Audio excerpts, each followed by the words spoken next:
You have exactly 5 minutes to explain why my signature is currently sitting on a business loan application for your wife. And I suggest you think very carefully before you open your mouth, Dad. If your answer does not satisfy me within those 5 minutes, my next phone call will not be to a family counselor to patch things up. It will be to the FBI to report identity theft and federal wire fraud. Do you understand me? I watched the color drain from my father's face. Otis Vance, the man who had once taught me the value of a hard-earned dollar, now sat across from me in my living room looking like a terrified child caught with his hand in the cookie jar. He wiped a bead of sweat from his forehead and tried to reach for the red legal folder I had slammed onto the glass coffee table between us. I snatched it back before his fingers could graze the evidence. "Nia, please lower your voice," he stammered, avoiding my eyes. Yolanda did not mean any harm. She was just trying to secure capital for the new inventory. "We intended to tell you, but we knew you were busy with your mergers and acquisitions. We were going to pay it back before you even noticed." I felt a cold laugh bubble up in my chest. Before I noticed. They had used my social security number, my credit history, and a forgery of my signature to secure a $50,000 line of credit, and they thought I would not notice.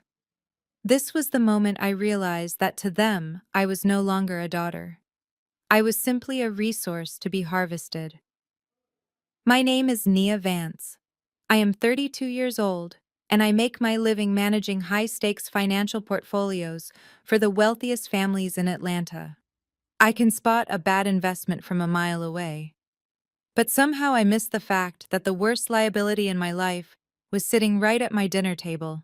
If you have ever had family members who felt entitled to the fruit of your labor simply because they share your DNA, hit that like button and subscribe. Because what I am about to do to my stepmother and the people who enabled her is a masterclass in forensic accounting and sweet revenge. I looked at my Rolex. 4 minutes left, Dad. I said, my voice dropping to a whisper that was far more dangerous than a scream. You say she did not mean harm, but federal law calls this a felony, punishable by up to 30 years in prison. Does Yolanda look like she would survive 30 years in a federal penitentiary? My father flinched. He looked around my apartment, taking in the floor-to-ceiling windows overlooking the city, the custom velvet sofa, and the art pieces I had collected over a decade of 80-hour work weeks. He saw the luxury, but he conveniently ignored the sacrifice. "It is just a signature, Nia," he pleaded, his voice cracking. "She is family. She raised you after your mother passed. You have so much money sitting in these accounts. Why do you have to be so cold about it? Marcus needs this leg up. He is your brother." There it was, the real reason. Marcus. My half-brother. The golden child who had never held a job for more than 6 months but always drove a better car than I did. This loan was not for inventory. It was for him. It was always for him. I stood up and walked to the window, keeping my back to him. The anger was gone, replaced by a sharp, clinical clarity. I was done being the safety net. I was done being the villain in their narrative while funding their lifestyle. "You have 3 minutes left," I said without turning around. "And you just wasted one of them trying to guilt-trip me. I do not care if the money was for Marcus or for charity. You crossed a line. You stole my identity. And now I have a choice to make. I can either call the authorities right now and have police cars outside this building in 10 minutes, or you can agree to my terms." I turned back to face him. He was trembling. The silence in the room was heavy, suffocating. He knew I was not bluffing. He had seen me negotiate deals that swallowed companies whole. He just never thought I would turn that weapon on him. "What terms?" he whispered, defeated. I smiled, but it did not reach my eyes. "This Sunday is Mother's Day. I want you and Yolanda and Marcus to come here for dinner. I will not call the police yet. I will treat you all to the finest meal you have ever had, and at that dinner we are going to settle all debts once and for all." He let out a breath of relief, thinking he had won, thinking I had backed down. Oh, Dad, if only you knew. I was not letting them off the hook. I was just gathering them all in one place for the slaughter. Because I had a Mother's Day gift prepared for Yolanda that she would never forget. And unlike the fraudulent loan she took out in my name, this gift was going to be 100% legitimate and legally binding. To understand why I was sitting across from my father with a stack of legal documents, you have to witness the moment I finally snapped. It happened 72 hours earlier at Le Jardin. It is one of those buckhead spots where they charge $20 for avocado toast and the valet judges your car. I did not want to be there. But Yolanda had insisted on a family brunch to celebrate Marcus getting his life back on track, a phrase I had heard at least 6 times in the last decade, usually right before he asked me for a loan. The meal was an exercise in patience. Yolanda ordered the most expensive champagne on the menu without looking at the price. Marcus ordered 2 entrees because he could not decide. My father Otis sat there shrinking into his chair looking small and tired. He knew they could not afford this, and he knew exactly who they expected to pick up the tab. When the waiter placed the black leather folder on the table, the silence was deafening. It sat there like a landmine. Nobody moved. Marcus was busy scrolling on his phone. Yolanda was checking her makeup in a compact mirror. My father took a sip of water, his hand trembling slightly. Usually, I would just sigh and pull out my black card. That is the role I played. The bank, the safety net, the responsible one. But that morning, something in me felt cold and heavy. I had just finished reviewing my quarterly finances and realized I had spent $40,000 on my family in the last year alone. $40,000 on rent assistance, bail money, and lifestyle maintenance for people who had never once asked me how my day was. So I did not move. I let the check sit there. Yolanda snapped her compact shut. The sound echoed in the sudden quiet. She looked at the check, then at me. Her eyebrows raised in performative confusion. "Well," she said, her voice loud and sharp. "Pick it up, Nia. We are ready to go." I took a slow breath and looked her in the eye. "I picked it up last time, Yolanda. And the time before that. And the time before that. Today is a celebration for Marcus, right? Since he is the one getting his life on track, perhaps he should start by paying for his own lobster tail." The air left the table. Marcus looked up from his phone, his eyes narrowing. Yolanda let out a scoff that sounded like a bark. She reached out and shoved the check folder across the tablecloth. It hit my water glass with a sharp clink. "Do not be tacky, Nia," she hissed. "You know your brother is in a transition period. You are the one with the big fancy job. You are the one flaunting your wealth. God has blessed you so you can bless this family. Do not sit there and act stingy. It is ugly. Stingy." The word hung in the air. I looked at my father, waiting for him to defend me, waiting for him to say that I had paid off his mortgage, that I had paid for his knee surgery. But he just looked down at his plate, wiping his mouth with a napkin, refusing to meet my gaze. That was the moment the camera came out. Marcus held his phone up the red recording light, blinking like an angry eye. He panned from the bill to my face, a sneer curling his lip. "Look at this y'all," he said, his voice taking on that fake narrator tone he used for his 300 followers. "My rich sister Nia making 6 figures a month, but she will not pay for a family meal. Look at her face. This is what happens when people get money and forget where they came from." I felt the heat rise in my cheeks, not from shame, but from a rage so pure it felt like clarity. I stood up. My chair scraped loudly against the floor. "I am not forgetting where I came from, Marcus," I said, my voice steady. "I am remembering exactly why I need to distance myself from where I am going." I grabbed my purse and walked out. I could hear Yolanda shouting behind me, calling me ungrateful, calling me a traitor. I could feel the eyes of every patron in the restaurant burning into my back. But as I stepped out into the humid Atlanta air, I did not feel guilty. I felt lighter. That $4,000 brunch bill was the cheapest price I could have paid for my freedom. Because as I walked to my car, I decided that the Bank of Nia was officially closed. And the foreclosure process was about to begin. You would think that walking out of the restaurant was the end of the humiliation, but the real knife in the back came 5 minutes later in the parking lot. I was unlocking my car door, my hands shaking with adrenaline when I heard heavy footsteps behind me. It was my father. For a split second, I felt a surge of hope. I thought he had finally grown a backbone. I thought he had followed me out there to apologize for letting his wife treat his daughter like an ATM machine. I thought he was going to say he was proud of me for standing up for myself. I should have known better. Otis Vance did not come outside to defend me. He came outside to manage me. He grabbed my arm, his grip firm, but pleading. "Nia, wait!" He panted out of breath from the short run. "You cannot just leave like that. You are embarrassing us." I pulled my arm away as if his touch burned. "I am embarrassing you?" I asked, my voice incredulous. "Your wife just tried to shame me into paying for a $4,000 lunch for a 30-year-old man who plays video games for a living, and I am the one embarrassing the family." My father sighed, the sound rattling deep in his chest. He looked around the parking lot as if checking for witnesses before lowering his voice to that conspiring whisper I hated. "Look, you know how Yolanda is. She is going through a lot right now. Her hormones are all over the place and she is very sensitive about Marcus. She feels like you look down on him." I laughed, a dry, humorless sound. "I do look down on him, Dad. He is a leech. And she is the one attaching him to my veins." "Nia, please," he begged, wiping sweat from his forehead.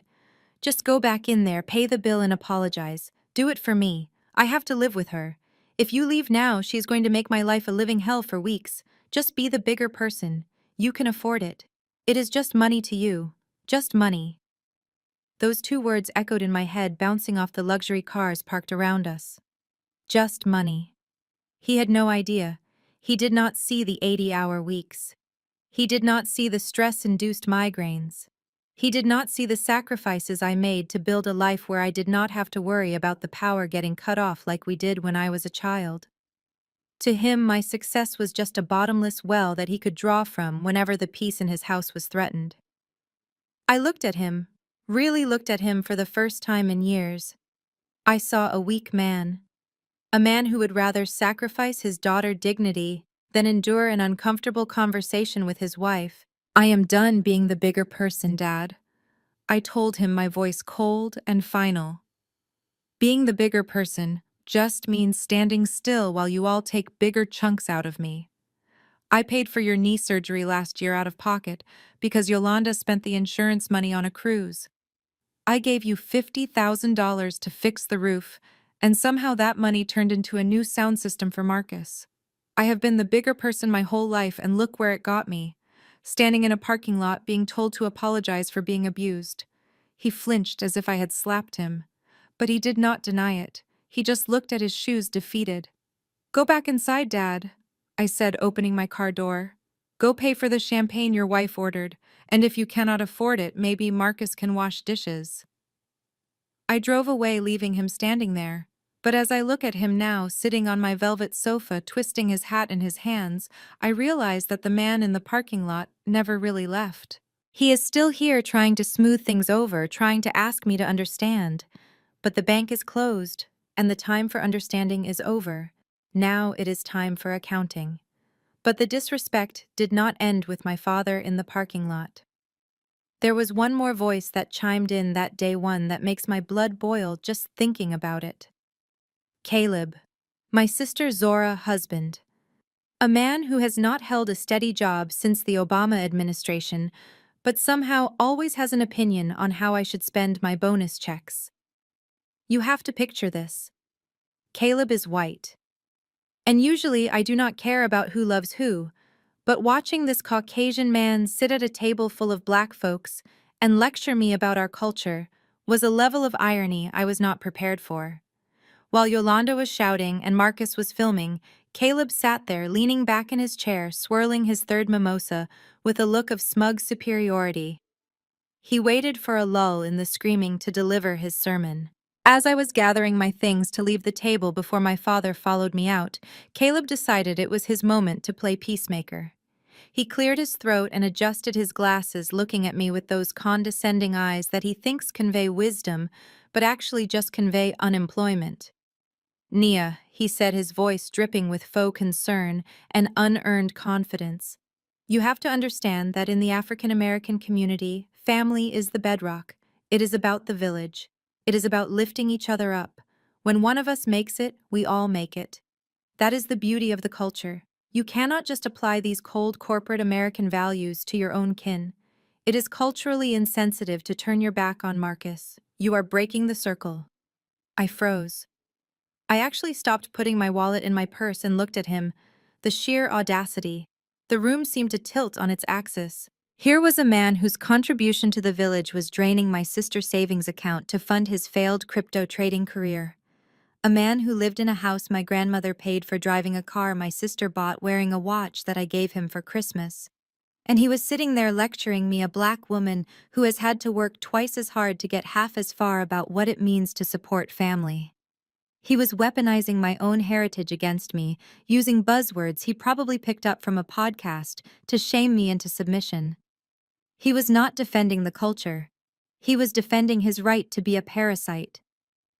I leaned over the table, planting my hands on the white cloth so I was towering over him.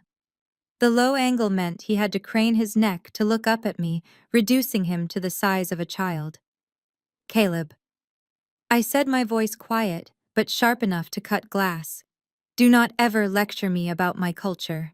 Especially when the only thing you contribute to this family is credit card debt and empty platitudes. You want to talk about the village. The village works because everyone contributes.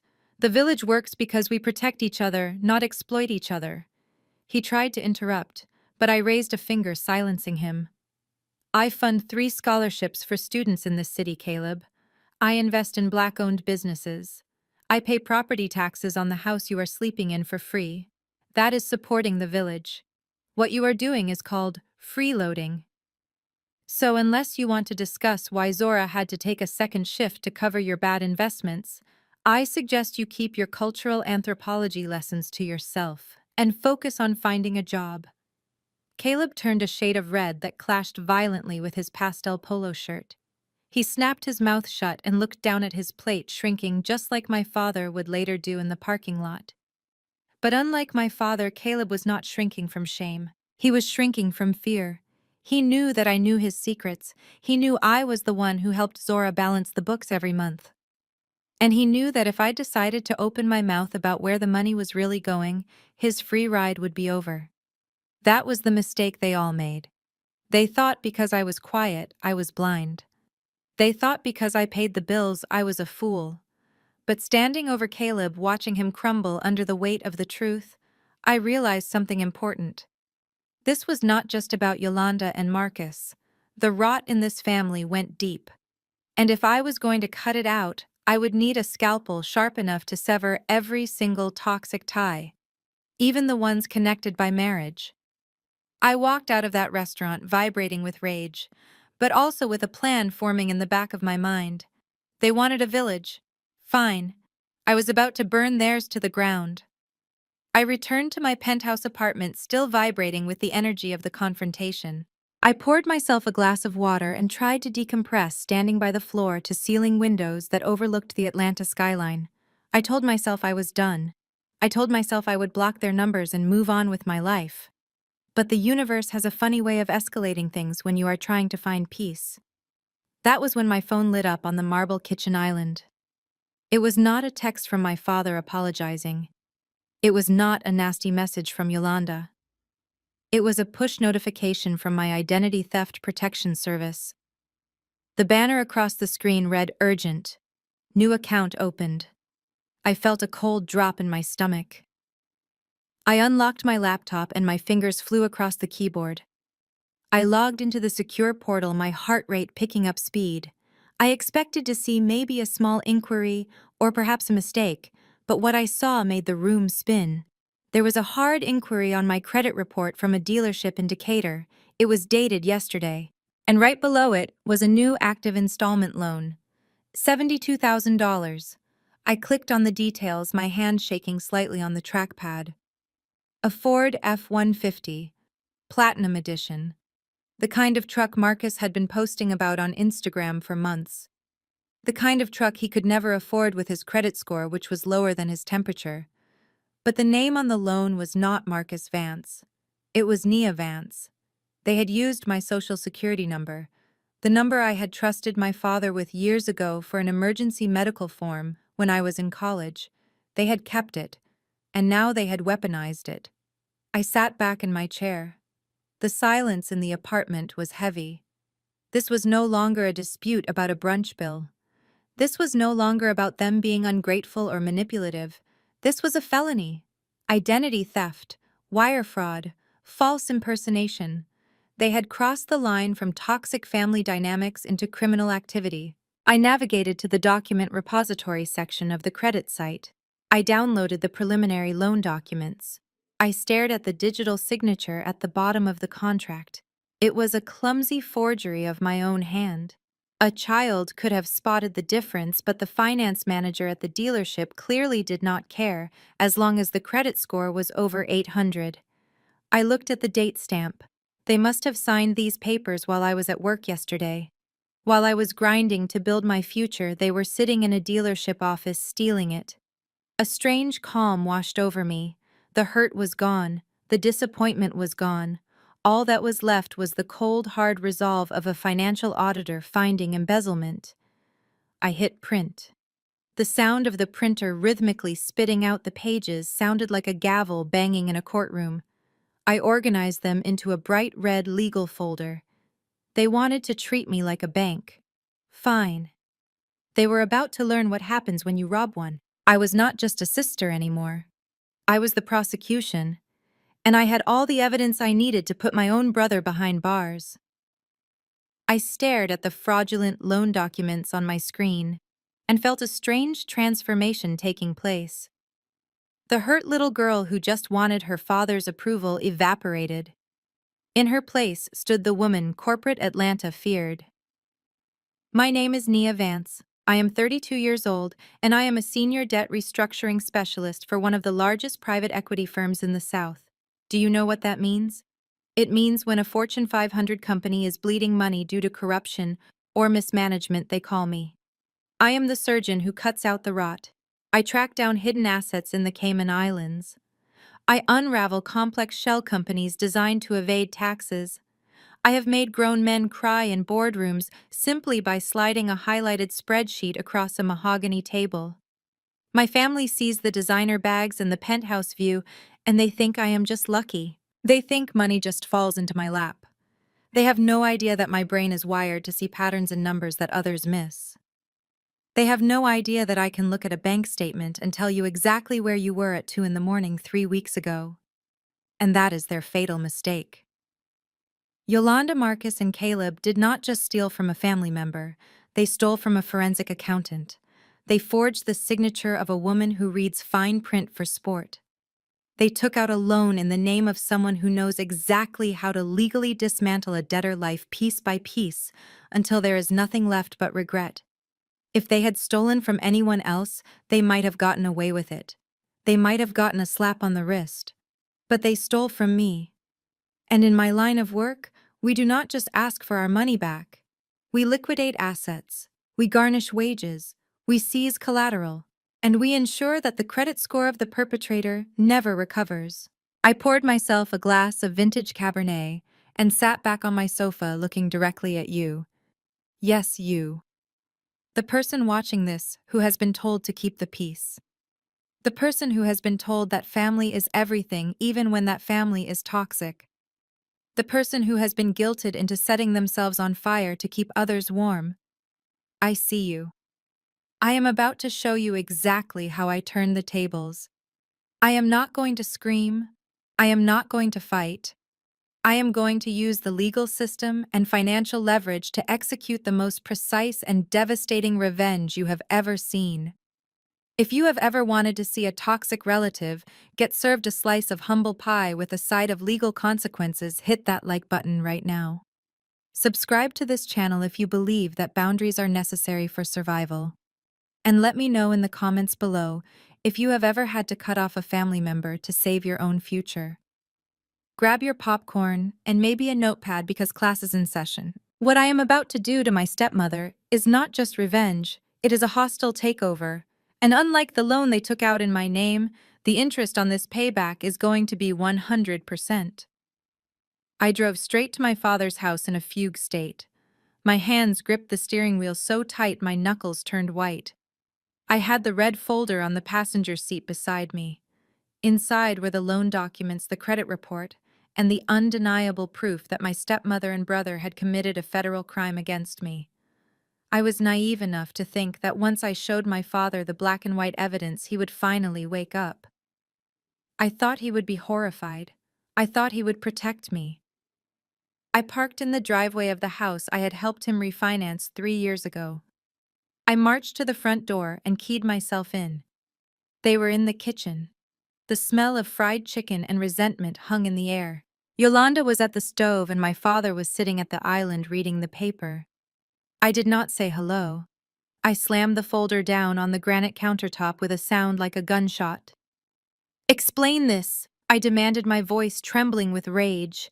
"Explain to me why I have a $72,000 truck loan in my name that I never signed for." My father jumped, dropping his paper. Yolanda turned around slowly, wiping her hands on a dish towel. She did not look scared. She looked annoyed. "What are you talking about?" "Nia," she asked, her voice dripping with feigned innocence. "Why do you always come in here bringing drama?" I opened the folder and spread the papers out.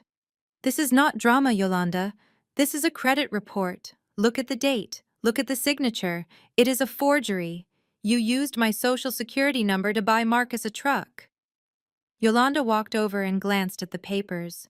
She let out a scoff. "Anyone can type up papers on a computer, Nia. Is this what you do at that big fancy job of yours? You forge documents to frame your own brother because you are jealous of him." I felt the room spin. Jealous. She was accusing me of forging the documents that proved she forged documents. It was gaslighting of the highest order. "Dad, look at this," I pleaded, turning to him. "You know my signature. You know I did not buy this truck. They stole my identity." My father looked at the papers. Then he looked at Yolanda. She was staring him down, her eyes narrowing into a silent threat. I could see the calculation happening in his brain. If he agreed with me, he would have to admit his wife was a criminal. He would have to kick her out. He would have to be alone. He looked back at me and his face hardened. "Nia, I think you are taking this too far," he said, his voice quiet and firm. "Too far," I shouted. "Dad, they committed a felony." "Lower your voice in my house," he snapped, slamming his hand on the table. I do not know where these papers came from, but Yolanda would never do that. She loves you. Marcus loves you. If there is a loan, maybe it was a mistake, or maybe you offered to help and forgot. But coming in here and accusing your mother of being a thief? That is unacceptable. I stared at him, unable to breathe. He was choosing the lie. He was looking at the truth and choosing the comfortable lie because he was too weak to deal with the reality. "You need to leave, Nia," he said, turning his back to me. "Go home and cool off, and do not come back until you are ready to apologize to Yolanda." Yolanda smiled, a small victorious smirk that she hid behind her hand as she turned back to the stove. I gathered my papers slowly. My hands were no longer shaking. A cold numbness had taken over. I realized then that the father I loved was gone. He had been replaced by this shell of a man who would burn his daughter to keep his wife warm. "I will leave," I said, my voice dead calm. "But remember this moment, Dad. Remember that you had a chance to fix this. You had a chance to be a father. And you chose to be an accomplice." I walked out of the house without looking back. As I sat in my car in the driveway, I did not cry. I picked up my phone and dialed the number for a private investigator. The time for confrontation was over. The time for war had just begun. By the time I parked my car in my building garage, my phone was vibrating so hard against the center console it sounded like an angry hornet. I glanced at the screen and saw 50 notifications from Facebook. My heart sank. I knew exactly what was happening. In the modern era, toxic families do not just scream at you in the kitchen. They put you on trial in the court of public opinion. I got into the elevator and opened the app. There it was, a long rambling post from Marcus. He had posted a photo of me from my LinkedIn profile looking professional and polished, next to a photo of himself looking disheveled and sad. The caption read, "It breaks my heart to air family business, but I do not know where else to turn." My own sister, Nia Vance, has turned her back on the people who raised her. We are struggling to keep the lights on and put food on the table while she lives in a penthouse and drinks $1,000 wine. We asked her for help with medical bills for Dad, and she laughed in our faces and threatened to call the police. It is sad how money changes people. Please pray for our family. I stood in my foyer reading the lies. Medical bills. He had the nerve to say medical bills when I had the loan documents for a $70,000 truck in my purse. But the internet does not care about facts. The internet cares about emotion. The comments were pouring in like sewage. People I went to high school with, people from our old church, even strangers were tearing me apart. They called me a sellout. They called me selfish. They said I had forgotten where I came from. Marcus had successfully weaponized his own mediocrity and painted me as the villain in his struggle story. Then the phone calls started. First, it was Auntie Bernice, a woman I had not spoken to since she tried to steal a centerpiece from my college graduation party. I let it go to voicemail. "Nia, this is your Auntie Bernice. I just saw what your brother posted. You ought to be ashamed of yourself, girl. Your mother is rolling in her grave. You got all that money and you cannot help your own flesh and blood. Do not forget who wiped your nose. You better fix this before God fixes you." I deleted the voicemail, but the calls kept coming. Cousins I never met. Uncles who only called when they needed bail money. They were all suddenly experts on my financial obligations. It was a coordinated attack designed to break me. They wanted to shame me into submission. They wanted me to panic, to call Marcus and beg him to take it down, promising to pay whatever he wanted just to stop the harassment. But they forgot who they were dealing with. I did not cry. I did not reply to the comments defending myself. I did not engage in a messy back and forth that would only give them more fuel. Instead, I walked into my home office and sat down at my triple monitor setup. I opened a new folder on my desktop and named it Defamation. I started taking screenshots. Every lie Marcus posted, every threat in the comments, every harassing text message. I documented the timestamps. I traced the IP addresses of the fake accounts Marcus was using to boost his own post. He thought he was ruining my reputation. In reality, he was handing me a loaded gun. In the state of Georgia, falsely accusing someone of a crime or professional misconduct to damage their reputation is actionable per se. By lying about me ignoring medical bills, he was attacking my character. By claiming I abandoned them while holding a fiduciary license, he was attacking my career. I worked through the night capturing every single pixel of their hatred. Let them scream, let them post, let them think they are winning, because when I serve them with the lawsuit for libel and character assassination alongside the fraud charges, these Facebook posts are going to be the nails in their financial coffin. Marcus wanted attention. Well, he was about to get the attention of every lawyer in Atlanta. The smear campaign was not a tragedy, it was evidence. The next morning, I was back in my sanctuary, my corner office on the 45th floor of the Sovereign Building. This was the only place where the chaos of the Vance family could not touch me, or so I thought. I was in the middle of reviewing a merger agreement when my intercom buzzed. My assistant sounded hesitant. "Nia, your brother-in-law is here. He says it is a family emergency." I sighed, rubbing my temples. "Caleb." I debated telling security to escort him out, but curiosity got the better of me. I wanted to see what kind of emergency required a personal visit during market hours. "Send him in," I said. Caleb walked in, looking completely out of place against the backdrop of mahogany and steel. He was wearing cargo shorts and a polo shirt that had seen better days. He looked around the office with hungry eyes, taking in the expensive art and the view. He sat down in the client chair without being invited. "Hey, Nia," he said, giving me a tight smile. "I know things are crazy right now with Marcus and the Facebook stuff. I just wanted to come by and see if I could mediate. You know, bridge the gap." I leaned back in my chair, crossing my arms. You drove 40 minutes into the city to bridge the gap, Caleb. You could have just sent a text. What do you really want? He laughed nervously, shifting in his seat. You are always so direct. I like that about you. Look, I know Yolanda and Marcus are out of line. I told Zora that they shouldn't be airing dirty laundry online. I am on your side here, Nia.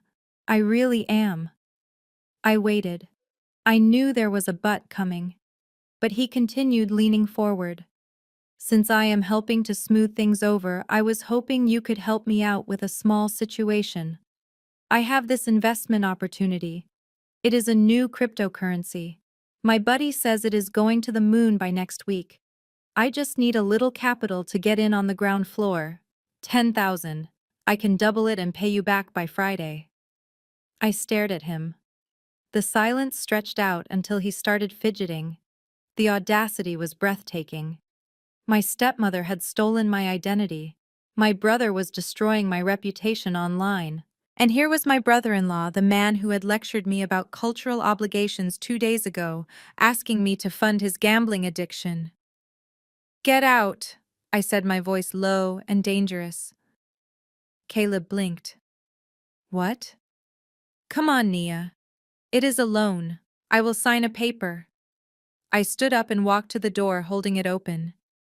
You came to my place of business. You used a fake family emergency to get past my assistant. And you have the nerve to ask me for money to buy imaginary internet coins while your wife is working double shifts to pay the rent. His face turned red. He stood up, his nice guy mask slipping.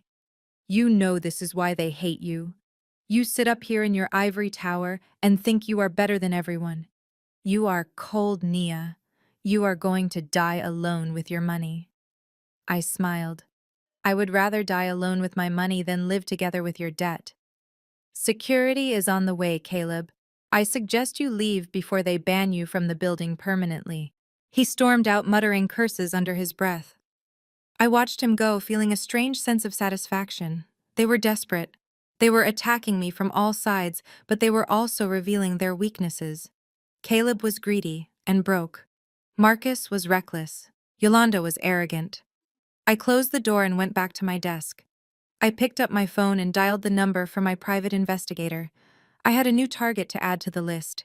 If Caleb wanted to play the high-stakes game, he was about to learn that the house always wins. With the door closed and the silence of my office restored, I turned my attention to the most critical phase of my operation. Dealing with Caleb was just pest control. Dealing with Yolanda required a surgical strike. I knew my father. Even if I proved the fraud, even if I showed him the forged documents, he might still hesitate to leave her. He was terrified of being alone, and he was terrified of the financial ruin that comes with a gray divorce. In the state of Georgia, where we live, equitable distribution laws meant that if my father filed for divorce, Yolanda could legally claim 50% of everything he owned: his pension, his savings, the house I had helped him refinance. After 10 years of marriage, she had her claws deep into his estate. If I simply exposed the truck loan, she might panic and file for divorce first, taking half of his life's work with her. I could not let that happen. As a financial strategist, I know that you never trigger a liquidation event until you have secured your assets. And in this case, the only way to protect my father's assets was to prove that Yolanda had breached the marital contract first. I needed leverage that would make her walk away with nothing but the clothes on her back. I picked up my secure line and dialed a number I had not used since I audited a corrupt CEO 3 years ago. Jackson. He was not cheap, but he was the best private investigator in Atlanta. He picked up on the second ring. Nia Vance Jackson, said, his voice gravelly and professional. To what do I owe the pleasure? I need a full surveillance package on a woman named Yolanda Vance, I said, swiveling my chair to look out at the skyline.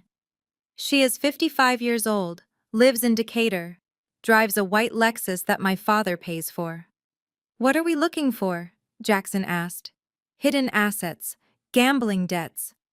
All of the above, I replied.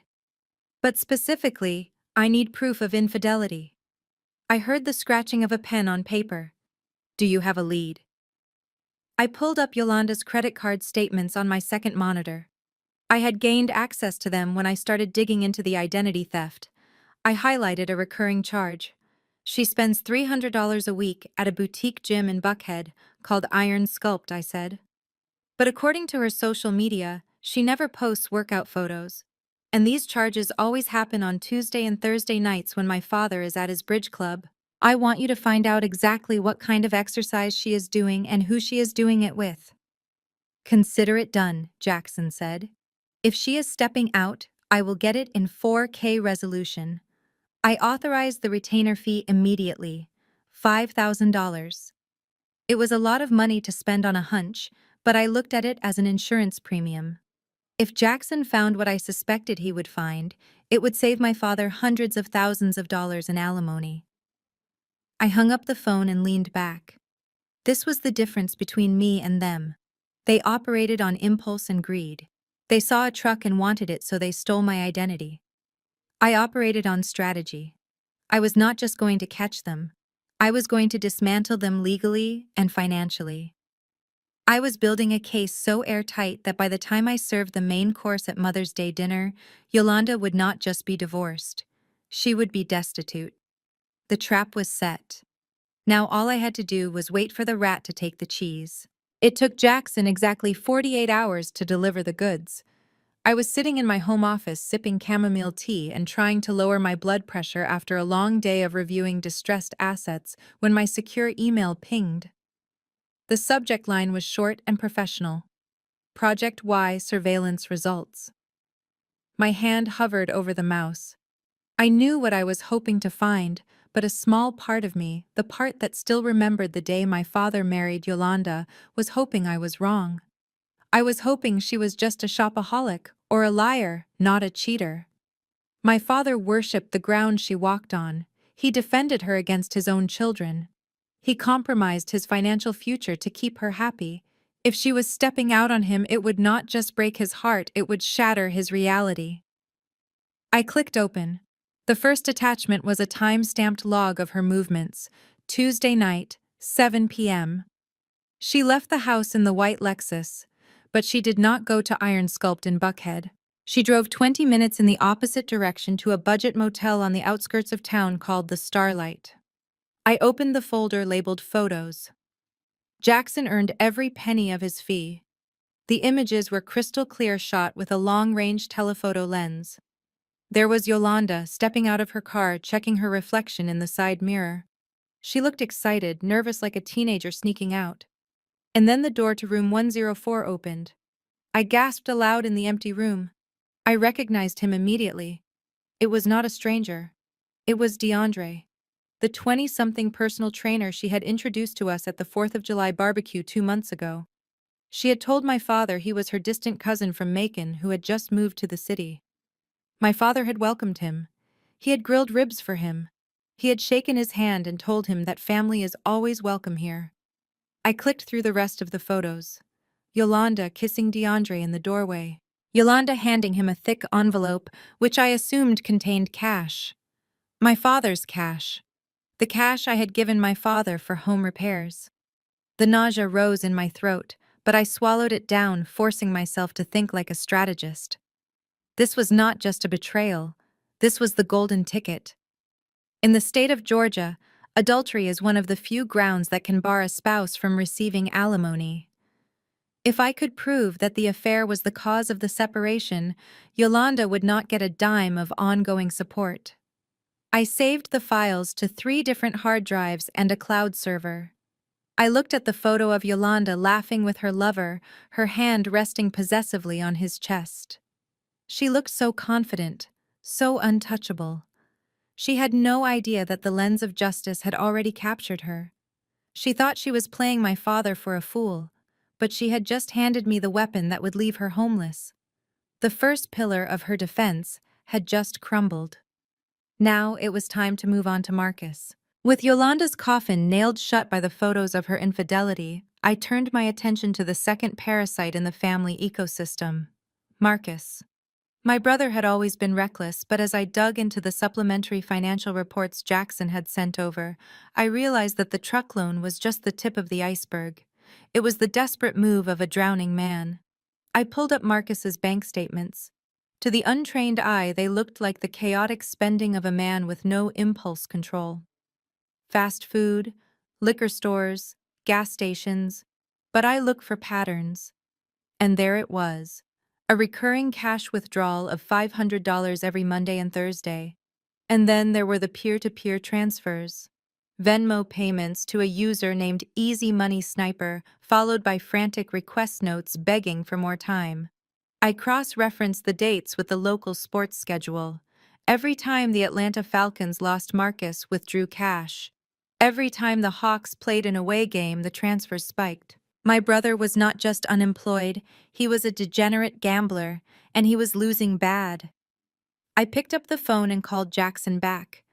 "I need you to run a trace on a Venmo handle," I said, giving him the details. "Find out who is on the receiving end of these payments." 10 minutes later, Jackson texted me back with a name, Silas Thorne. I knew that name. Silas was not a bank. He was a hard money lender who operated out of a pawn shop on the south side. He was the kind of guy who did not report to credit bureaus. He reported to your kneecaps. According to the ledger Jackson had accessed, Marcus owed Silas nearly $15,000. That explained why he needed the truck. He was likely planning to sell it for parts or flip it to pay off his gambling debts before Silas came collecting. He had stolen my identity to save his own skin. A slow smile spread across my face. Most sisters would be terrified. Most sisters would call their brother and beg him to get help, but I am not most sisters. Not. I am a debt buyer. In my world, distressed debt is a commodity. And right now, Marcus's life was trading at a discount. I did not call Marcus. I called Silas. When he answered, his voice was suspicious. "Who is this?" "This is the person who is going to solve your Marcus Vance problem." I said, my voice crisp and professional. "I understand he owes you $15,000. And I understand he is behind on payments." There was a pause. "You a cop?" "I am an investor," I replied. "I want to purchase the debt. I will wire you the full principal amount of $15,000 right now. In exchange, you will sign over the promissory note and all collection rights to me. Legally." Silas laughed, a dry, rasping sound. "You want to pay off a deadbeat's debt. You must be his guardian angel." "No," I said, staring at my reflection in the dark window. "I am his new owner." We closed the deal in less than an hour. I wired the money and Silas emailed me the signed assignment of debt. I printed it out and held it in my hands. It was just a piece of paper, but it carried the weight of a chain. Marcus didn't owe a dangerous criminal anymore. He owed me. And unlike Silas, I wasn't going to break his legs. I was going to break his spirit. I placed the document in the red folder next to Yolanda's photos. The trap was almost full. Only one rat left to catch. 2 down, 1 to go. I sat in my home office, surrounded by the digital ruins of my stepmother and brother lives. But the circle was not complete without Caleb. My brother-in-law was the most insidious kind of parasite because he hid behind the shield of being a supportive husband. He claimed to be an entrepreneur. He claimed to be building a legacy for my sister Zora. But I knew better. I logged into the family trust portal. Years ago, I had set up a high-yield savings account for Zora. It was supposed to be her nest egg, a safety net for when she finally realized that marrying Caleb was a mistake. I had access to view the statements as the trustee, but I had never interfered. Until tonight. I clicked on the account summary, and my breath hitched. The balance should have been over $40,000. It was sitting at $4,000. My heart broke for Zora. She was pulling double shifts at the hospital, ruining her back and her sleep schedule, believing that she was securing their future. Meanwhile, Caleb was draining the account dry. I pulled the transaction history. It was death by 1,000 cuts. Withdrawals of $200 here, $500 there, all labeled as business expenses or angel investments. But I know how to read merchant category codes. These were not investments. I cross-referenced a charge labeled consulting fee on February 14th. Valentine's Day. Zora had been working a 12-hour shift that night. I remembered because she called me on her break, crying from exhaustion. But according to this statement, Caleb had spent $300 at a steakhouse in Midtown. I sent the transaction details to Jackson. 10 minutes later, he sent back a credit card receipt image he had pulled from the restaurant's digital archive. It was signed by Caleb. But the table was for two, and the timestamp showed he was there for 3 hours. I kept digging. I found a charge for a charm bracelet from Tiffany's. Zora doesn't wear silver, she only wears gold, and she had never mentioned getting a blue box recently. Then came the smoking gun, a recurring payment for a rental apartment in a trendy complex near the university. It was listed as office space rental in the ledger. But when Jackson ran the address, it was a residential unit, and the tenant listed on the lease was not Caleb.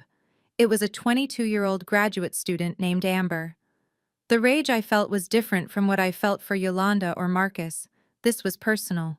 Zora was the only one in the family who treated me with decency, even if she was too weak to stand up to them. Caleb was not just stealing her money, he was stealing her life.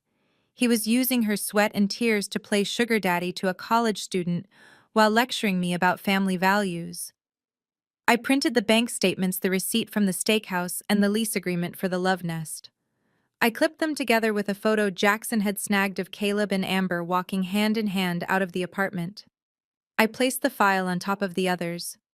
The trinity of betrayal was complete. Yolanda was a cheater, Marcus was a criminal, and Caleb was a thief.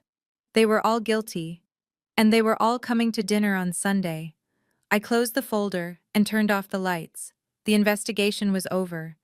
It was time for the execution. Buying a human being is illegal in the United States, but buying their financial soul is perfectly legal if you know who to call. With the gambling debt from Silas secured, I turned my attention to the rest of Marcus's financial history.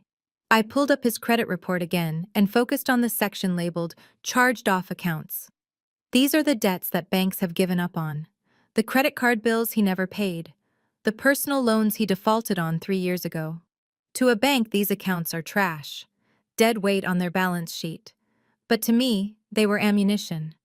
I saw that the majority of his bad debt was held by a collection agency called Summit Receivables. They were aggressive. They were likely calling his phone 5 times a day. But they did not know Marcus like I did. They did not know that he was unemployed and legally judgment-proof because he owned no assets in his own name. To them, he was just a bad statistic. I dialed the number for their corporate acquisitions department. I did not call as a sister. I called as the manager of a private distressed asset fund. "This is Nia Vance representing Vance Capital," I said when the agent picked up. "I am looking at a portfolio of consumer debt you are currently holding. Specifically, the accounts associated with a Mr. Marcus Vance." I heard the typing on the other end. "Yes, we have those accounts. The total outstanding balance with interest and penalties is $28,000. Are you calling to make a payment on his behalf?" I laughed a short, cold sound. "Absolutely not. I am calling to make you an offer. I want to purchase the assignment of judgment for these accounts." The agent paused. "Ma'am, we usually do not sell individual accounts like this." I cut him off. "Look at the file. The debtor has no income, no property. His credit score is under 500. You have been sitting on this debt for 2 years and you haven't collected a dime. You and I both know you are never going to see that $28,000. It is a tax write-off waiting to happen." I waited, letting the silence do the work. I knew how these agencies operated. They bought debt for pennies on the dollar and tried to squeeze blood from a stone. If I offered them guaranteed cash, they would take it. "I will offer you 10 cents on the dollar," I said firmly. $2,800. Cash wire transfer today. You clear the books, and I take the headache off your hands." He put me on hold. I checked my nails. 2 minutes later, he came back. "Make it 3,000 and it is yours." "Done," I said. Send over the contract. 10 minutes later, the email arrived. I electronically signed the purchase agreement and wired the funds. Just like that, I was no longer just Marcus's sister. I was his primary creditor. I now owned the rights to garnish his future wages. I could seize any tax refunds he might get. I could put a lien on any property he might inherit. I printed out the assignment of debt and held it up to the light. It was beautiful. Marcus had spent his whole life thinking the world owed him something.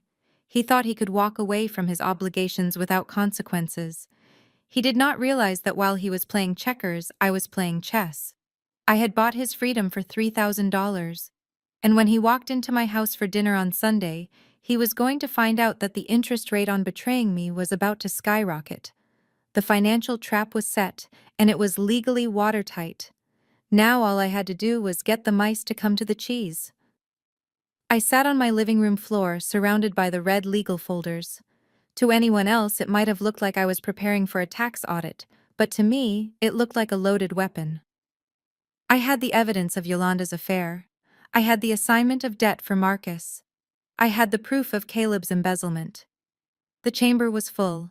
Now all I needed was to get the targets into the firing line. I picked up my phone and opened the family group chat. It had been silent for 2 days since I stopped responding to their harassment. They were probably wondering if I had finally broken. They were probably expecting a lawsuit or a restraining order. They certainly were not expecting a surrender.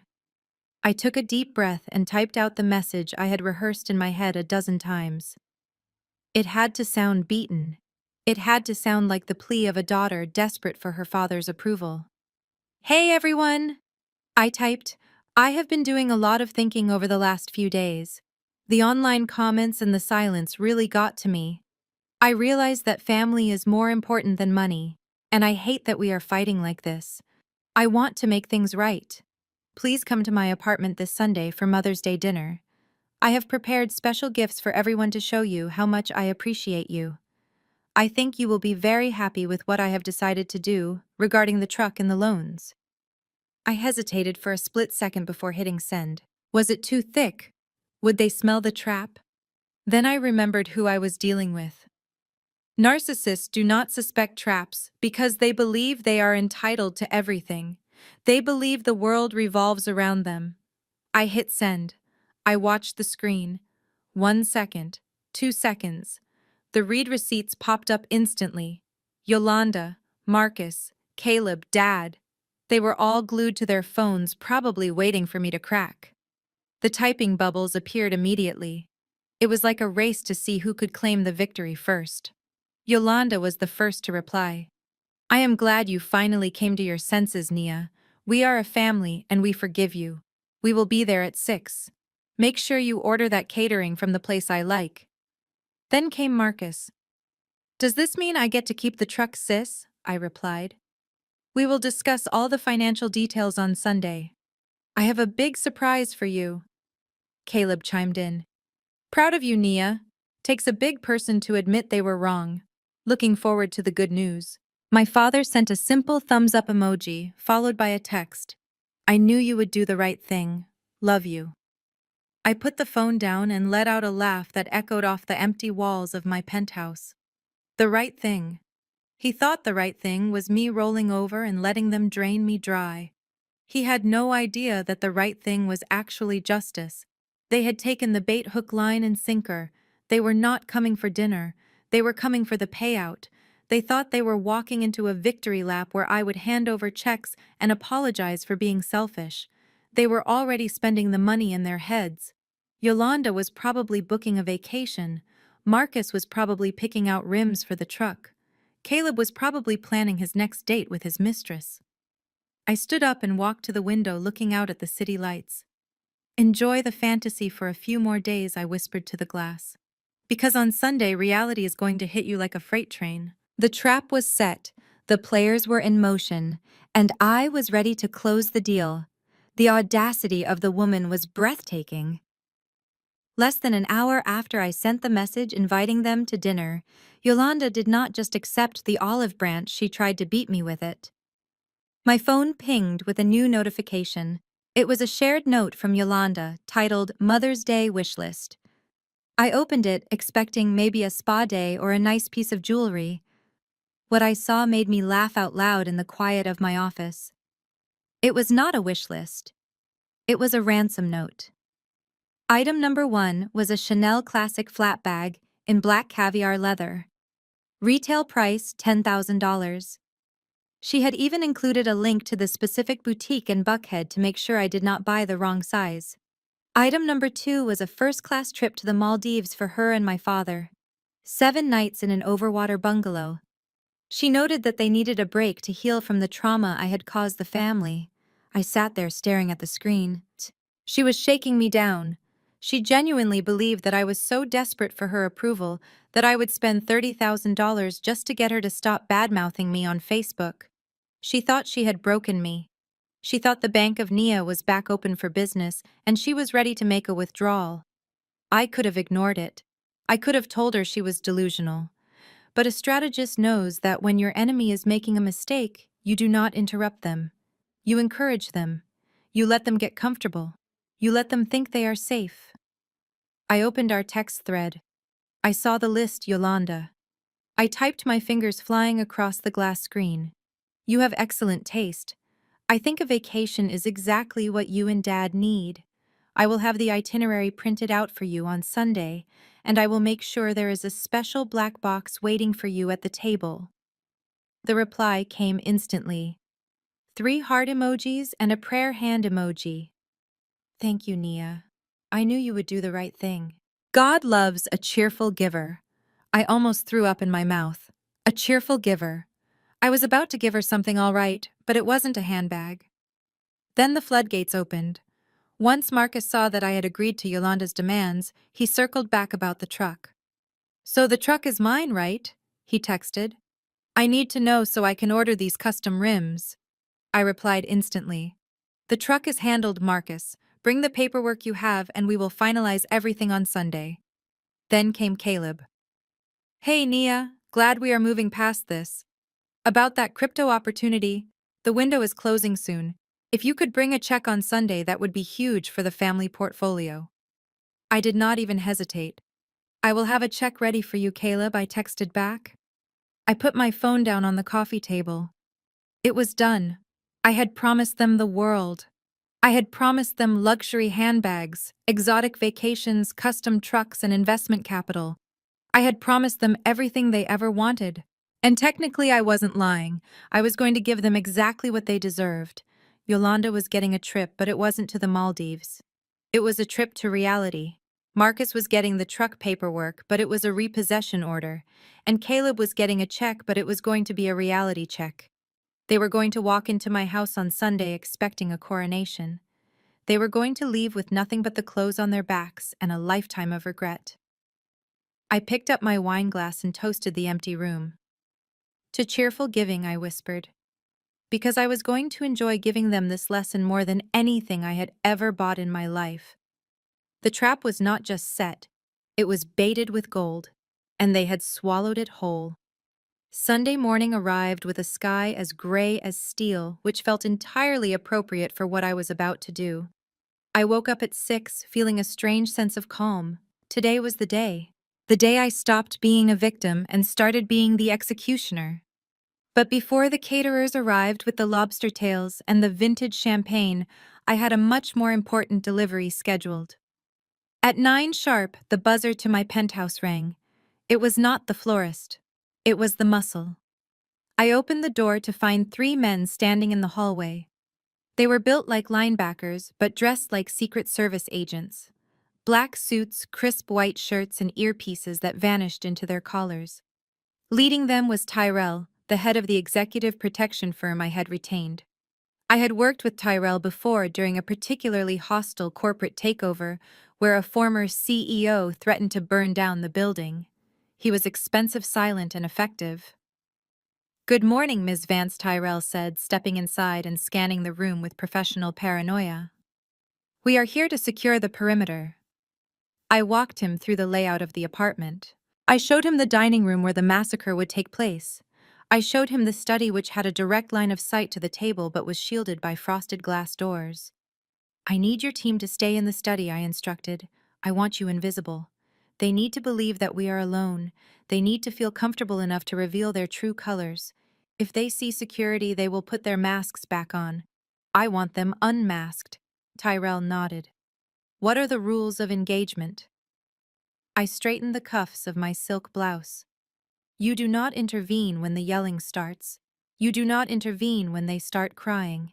You only step out if one of them tries to get physical or if I give the signal. The signal is when I say the phrase, I think it is time for you to leave. At that point, I want them removed from the premises immediately. If they resist, you have my permission to use necessary force to escort them out. I did not call the police because the police are a blunt instrument. They show up, they take statements, and they de-escalate. I did not want de-escalation. I wanted escalation followed by total domination. I wanted my family to realize that in my house, I am the law. The police would come later to file the reports, but for the main event, I needed a private army that answered only to me. Tyrell and his men took their positions in the study. I closed the doors, leaving them in the shadows. I walked back to the dining room and began to set the table. I placed the crystal wine glasses. I folded the napkins into perfect swans. I arranged the fresh hydrangeas in the center. It looked like a scene from a magazine, a beautiful Mother's Day brunch prepared by a loving daughter. But beneath the surface, the air was charged with violence. Every knife I placed on the table was sharp. Every glass was ready to be shattered. I was not just setting the table for dinner. I was setting the stage for a tragedy. The trap was armed, the security was in place, and the executioner was ready. Now I just needed the victims to walk through the door. There is a specific kind of silence that fills a room right before a storm breaks. It is not empty. It is heavy. It vibrates with potential energy. I stood in front of my vanity mirror, applying a shade of lipstick called blood red. It felt fitting for the occasion. For years, I spent my mornings getting ready to be the daughter they wanted. I wore softer colors. I smiled more. I tried to make myself smaller so my success would not cast a shadow over Marcus or make Yolanda feel insecure. I dimmed my own light to keep the peace in a house that thrived on darkness. But today was different. Today I was not dressing for a family dinner. I was dressing for war. I pulled on my black tailored blazer. It cost more than the car Marcus was driving, but that was not the point. The point was the fit. It was structured, rigid. It was armor. I buttoned it slowly, watching the woman in the mirror transform. The desperate people-pleaser was gone. In her place stood the ruthless financial strategist who had destroyed competitors twice her age. People love to say that blood is thicker than water. They use it as a weapon to guilt you into accepting abuse. They tell you that you owe your family your loyalty no matter how much they steal from you. They tell you that cutting them off is a sin. But they forget the full quote. The blood of the covenant is thicker than the water of the womb. The bonds we choose are stronger than the ones we are forced into by biology. I have invested 32 years in the Vance Family Corporation, and the return on investment has been catastrophic. Emotional bankruptcy, financial fraud, psychological manipulation. If the Vance family was a company on the stock market, I would have shorted it a decade ago. But because they share my last name, I let them bleed me dry. I let them treat my generosity as a weakness and my silence as consent.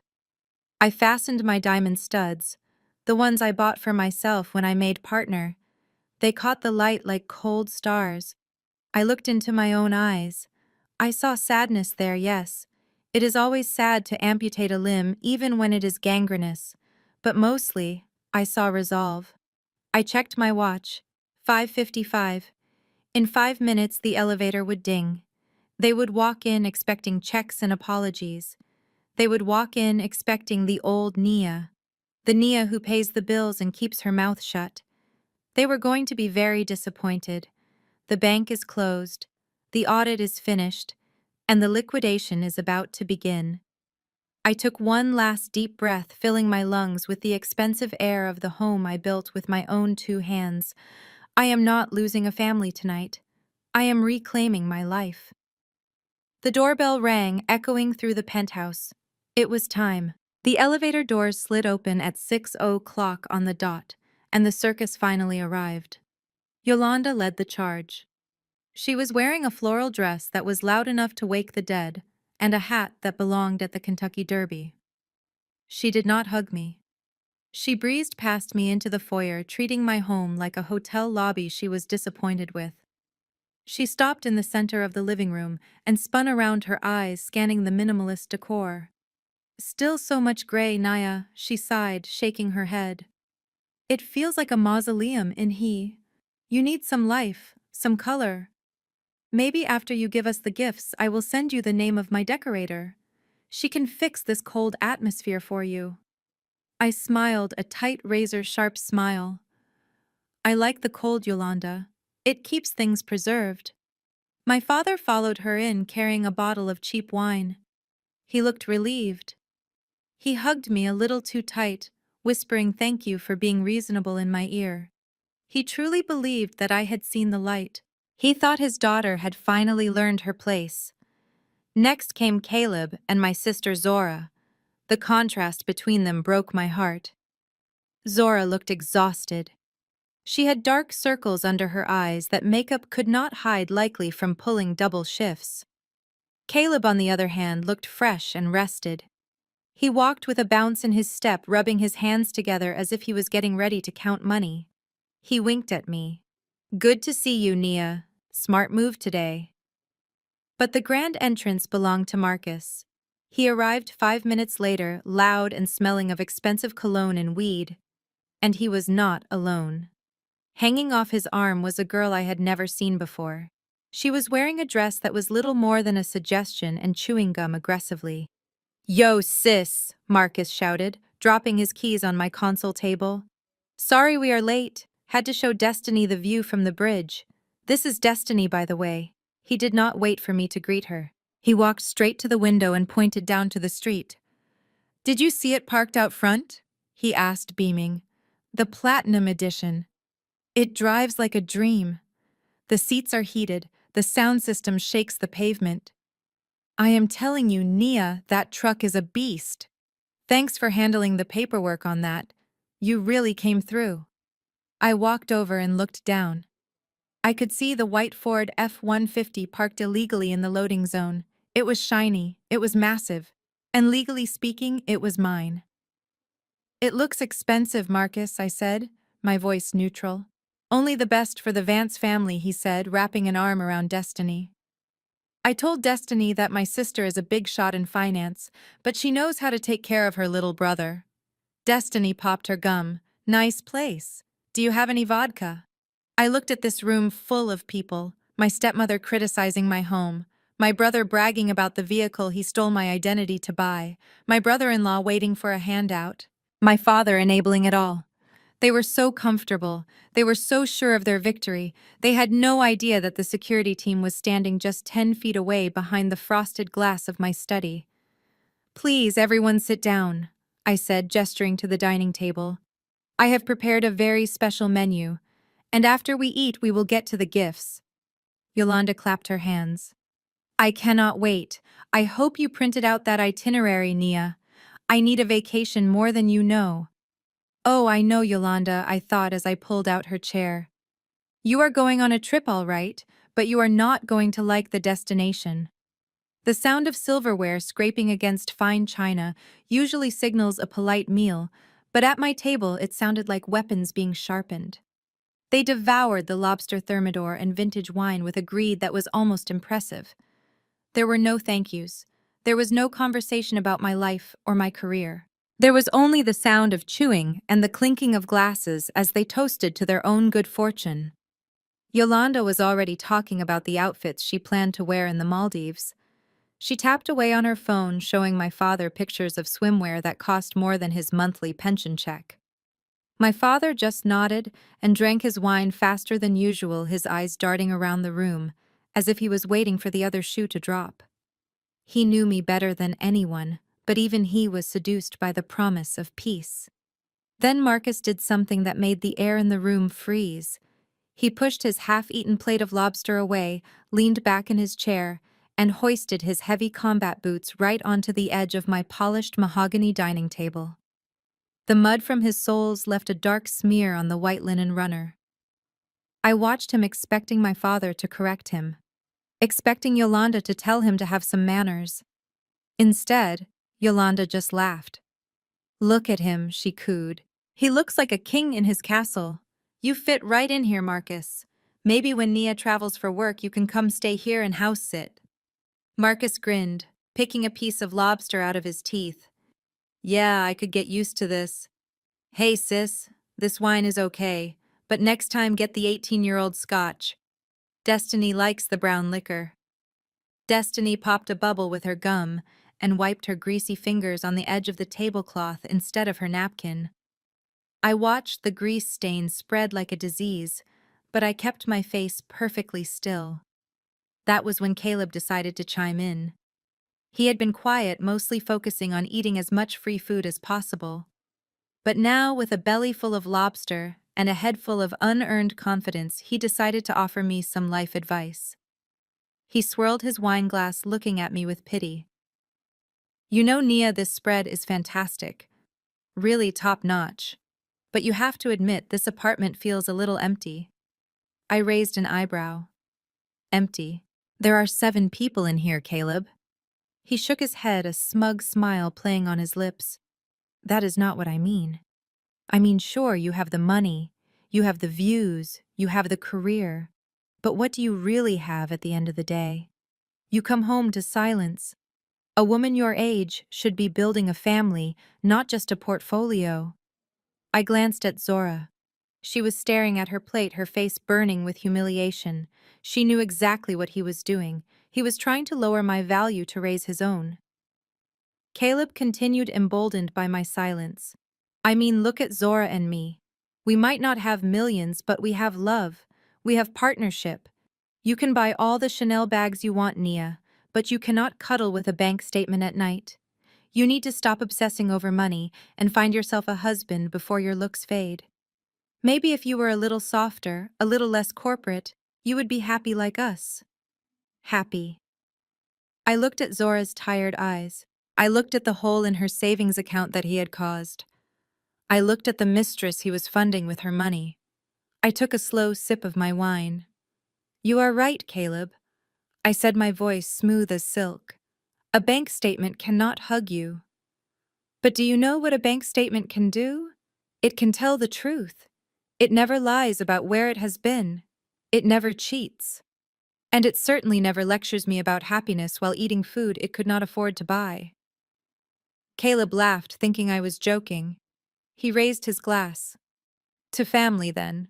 And to Nia, finding a man who can handle her." I set my glass down with a deliberate click.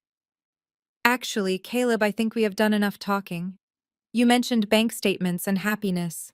It is funny you brought that up, because that leads us perfectly into the gifts I have prepared." I stood up. The room went quiet. The greed in their eyes replaced the arrogance. They thought the checkbooks were coming out. I walked to the sideboard and picked up the first envelope. It was thick. It was heavy. And it was time to wipe those smiles off their faces permanently. Just as the servers were clearing the remains of the lobster thermidor, Yolanda decided it was time for the main event. She stood up, smoothing down her floral dress, and tapped her spoon against her crystal champagne flute. The sharp ringing sound cut through the room, silencing the low hum of conversation. She looked around the table with a smile that did not reach her eyes. It was the smile of a predator who believes the prey is cornered. "I would like to propose a toast," Yolanda announced, raising her glass high. Everyone stopped eating. Marcus wiped his mouth with the back of his hand and leaned back, looking bored but expectant. Caleb swirled his wine, waiting for the show. Destiny stopped popping her gum for the first time all evening. "To family." Yolanda continued, her voice dripping with a sickly sweet sincerity that made my skin crawl. "And specifically to my beautiful stepdaughter Nia. We have had our differences in the past. We have had our misunderstandings. But tonight proves that blood is thicker than water. Nia, you have stepped up. You have shown us that you understand your duty to this family. I sat perfectly still, my hands folded in my lap. I watched her pacing around the table like a lawyer delivering a closing argument. She stopped behind Marcus and placed her hands on his shoulders, squeezing him affectionately. And because we are family, we know when to support each other.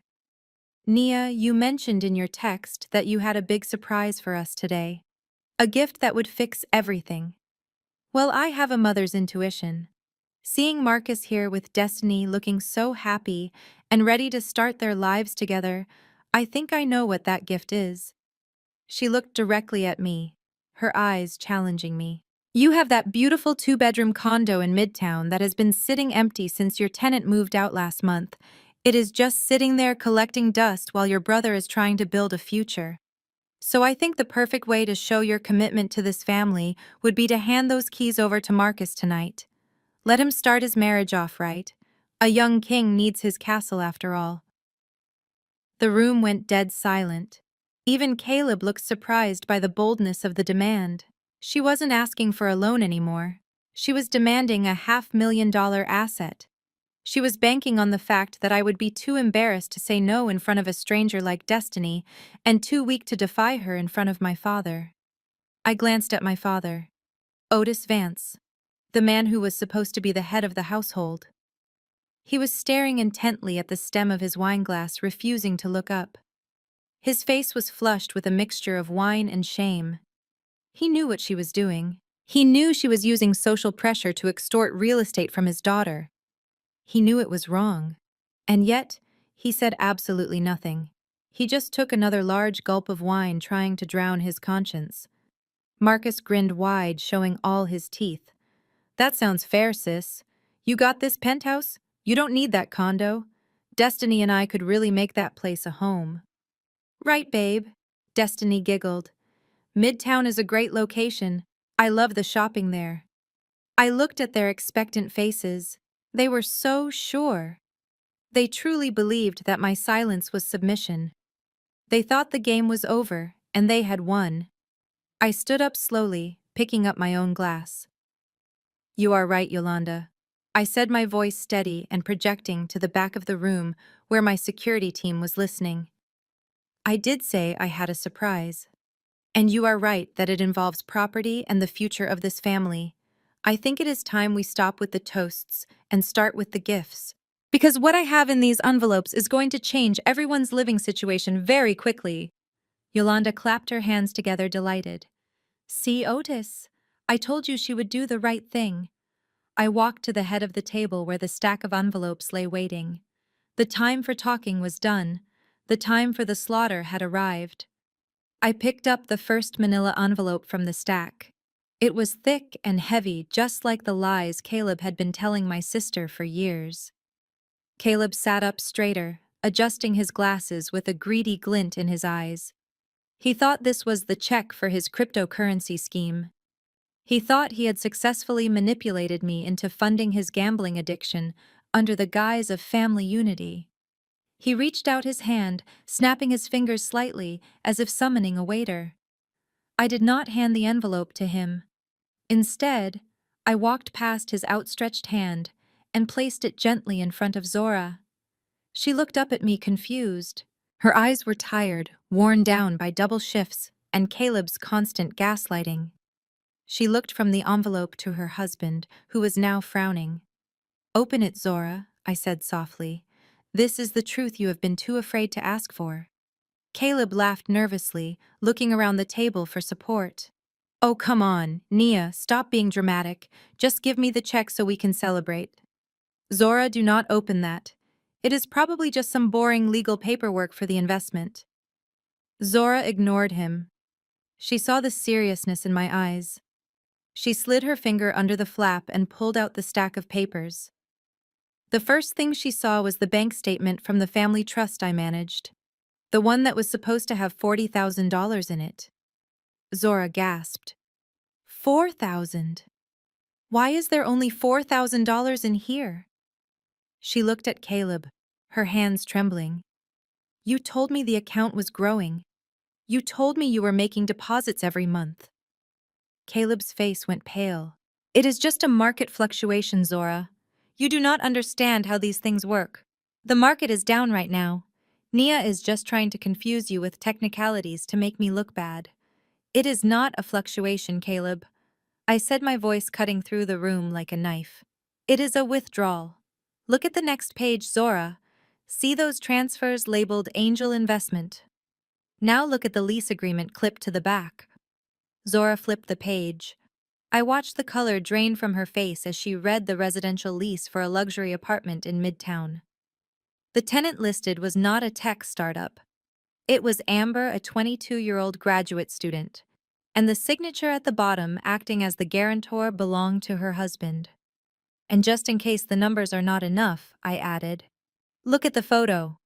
Zora pulled out the glossy 8x10 photograph Jackson had taken. It showed Caleb walking out of that very apartment, holding hands with a girl who looked young enough to be his daughter. He was wearing the watch Zora had bought him for their anniversary. He looked happy. He looked expensive. And he looked nothing like the struggling entrepreneur he played at home. Caleb stood up, knocking his chair over. This is fake. Nia photoshopped this. She is trying to break us up because she is jealous of our love. Zora, baby, do not believe her. She is a bitter, lonely woman who wants everyone else to be miserable. I did not Photoshop your signature on the lease, Caleb. And I did not force you to spend $300 at a steakhouse on Valentine's Day while your wife was working a 12-hour shift at the hospital. You lectured me about family. You told me I was cold. But at least I do not fund my lifestyle by stealing from the women who love me. Zora slowly stood up, holding the picture. She did not scream. She did not cry. She looked at Caleb with a terrifying calmness. The realization washed over her.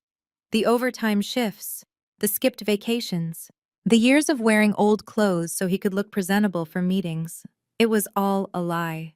She had been funding her own betrayal. The sound of the slap was like a gunshot in the quiet dining room. Zora did not just hit him, she put 3 years of double shifts and missed holidays into that swing. Caleb's head snapped to the side and a red handprint bloomed instantly on his cheek. He stumbled back, knocking over his chair, looking at his wife with genuine fear for the first time in their marriage. Babe, listen to me, he stammered, holding his face. It is not what it looks like. Amber is just a colleague. Nia is manipulating the data. Zora picked up her glass of red wine and threw the contents directly into his face. The dark liquid dripped down his white polo shirt, looking like blood. Do not lie to me, Zora screamed, her voice raw and terrifying. I scrubbed floors for you. I stood on my feet for 12 hours a day while you were playing house with a college student. I paid for that shirt you are wearing. I paid for the food in your stomach. Caleb tried to step forward, reaching for her.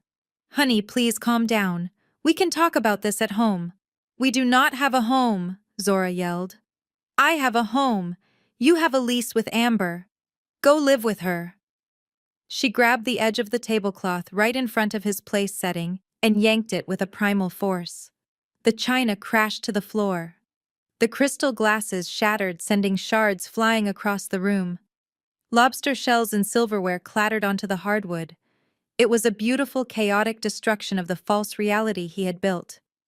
Get out! Zora shrieked, pointing a shaking finger at the elevator. Get out of here before I kill you! Caleb looked around the room, desperate for an ally. He looked at Yolanda. He looked at Marcus. But nobody moved. Even the narcissists knew better than to intervene in the wrath of a woman scorned. He looked at me. His eyes filled with venom. You are evil, he hissed at me. You planned this. You ruined my life because you are jealous. I took a step forward, my heels clicking on the floor. I did not ruin your life, Caleb. I just audited it. Now my sister said get out, and if you do not leave in the next 10 seconds, I will have you removed physically. He looked at the shattered glass at his feet, then at the fury in Zora's eyes. He realized the game was over. He turned and scrambled toward the elevator, not even stopping to grab his jacket. The doors slid shut, cutting off his stammering excuses. The room fell silent, except for the sound of Zora's ragged breathing. She sank back into her chair, burying her face in her hands. The first parasite had been excised. I looked over at Marcus. He was staring at the closed elevator doors, his mouth slightly open. He didn't know it yet, but he was next. I picked up the second envelope. The elevator doors slid shut on Caleb, and the silence that followed was heavy with unsaid things. Zora was weeping softly into her napkin, but I did not have time to comfort her yet. The surgery was only half finished. I turned my attention to Marcus, who was suddenly looking much less comfortable in his chair. He pulled his combat boots off the table and sat up straight, his eyes darting between me and the black gift box I was holding. He cleared his throat, trying to regain his bravado. "Well, that was intense," he said nervously. "Caleb was always a loser anyway. But we are good, right, sis? You said you handled the truck. You said you had a surprise for me." I smiled, that same razor-sharp smile that had terrified boardrooms across Atlanta. "I did say that, Marcus. And I am a woman of my word." I walked over to him and placed the black box in front of him. It was heavy, wrapped in matte black paper with a silver ribbon. To the untrained eye, it looked like it contained a watch, or maybe the keys to the condo Yolanda had demanded. Marcus's eyes lit up. He nudged Destiny, who had stopped popping her gum to stare at the box. "See, babe, I told you she would come through. This is probably the keys to the new crib." He tore into the paper with the excitement of a child. He ripped the lid off the box, expecting to see metal glinting under the chandelier. Instead, he found a stack of crisp legal documents stapled together with a red cover sheet. His smile faltered. He pulled the papers out, frowning. "What is this, Nia? Is this the deed? Why is there so much reading?" I took a sip of my wine, watching him struggle to comprehend what was in his hands. "That is not a deed, Marcus. That is a notification of assignment." He looked up at me, confused. "Assignment of what?"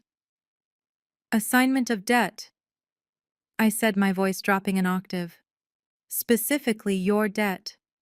You see, I had a very interesting conversation with a gentleman named Silas yesterday, and another interesting chat with Summit Receivables this morning." Marcus froze. The color drained from his face, leaving him looking gray and sickly. He knew those names. He knew them because they were the monsters under his bed. "You talked to Silas," he whispered. "I did more than talk," I said, leaning in close. "I bought you Marcus. I paid Silas $15,000 to clear your gambling tab. I paid Summit $3,000 to buy your charged-off credit card debt. And when you add in the interest and the legal fees for the truck, you stole my identity to buy you currently owe me roughly $92,000. Destiny gasped, pulling away from him. "You owe her 90 grand. You told me you were a crypto millionaire." I laughed, a cold, humorless sound. "He is a millionaire in debt, Destiny. And here is the best part, Marcus. Silas breaks legs when you do not pay. I do not do that. I am a professional. I garnish wages. I seize assets. I destroy credit scores until you cannot even rent a bicycle, let alone a luxury condo." Marcus slammed the papers down. "You cannot do this.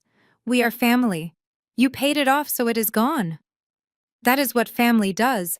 That is what a victim does," I corrected him. "I am not a victim anymore. I am your creditor, and I am calling in the loan immediately.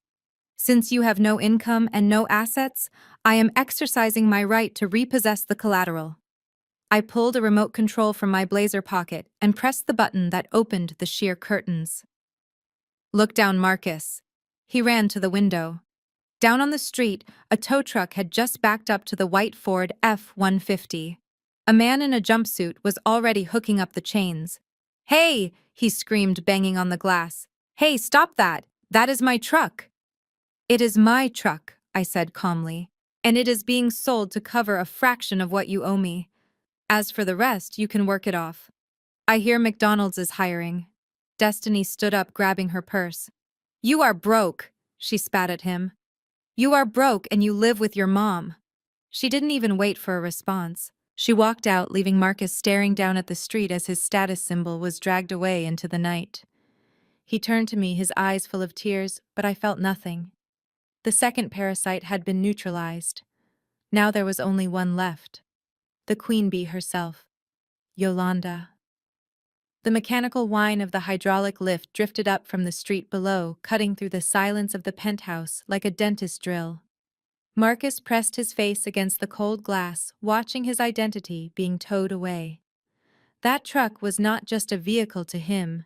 It was his ego. It was the lie he told the world about who he was. It was the metal shell he used to hide his insecurities. And as the tow truck driver secured the chains dragging the pristine white bumper into the air, I watched Marcus crumble. "No," he whispered, his breath fogging up the window. "You cannot do this. It is leased. You are ruining my credit." I took a sip of my wine, standing right behind him. "I am not ruining your credit, Marcus. You did that years ago. I am just cleaning up the mess, and for the record, it is not leased anymore. It is repossessed. By me." He spun around.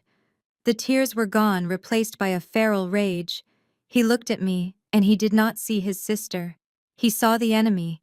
He saw the person who had just stripped him naked in front of his girlfriend and destroyed his fantasy life. His hands curled into fists. The veins in his neck bulged. "You think you are so smart," he spat, stepping toward me. "You think because you have money you can just humiliate me. You are nothing. You are just a lonely, miserable bitch." I did not flinch. I did not step back. I just watched him come, because I knew something he did not.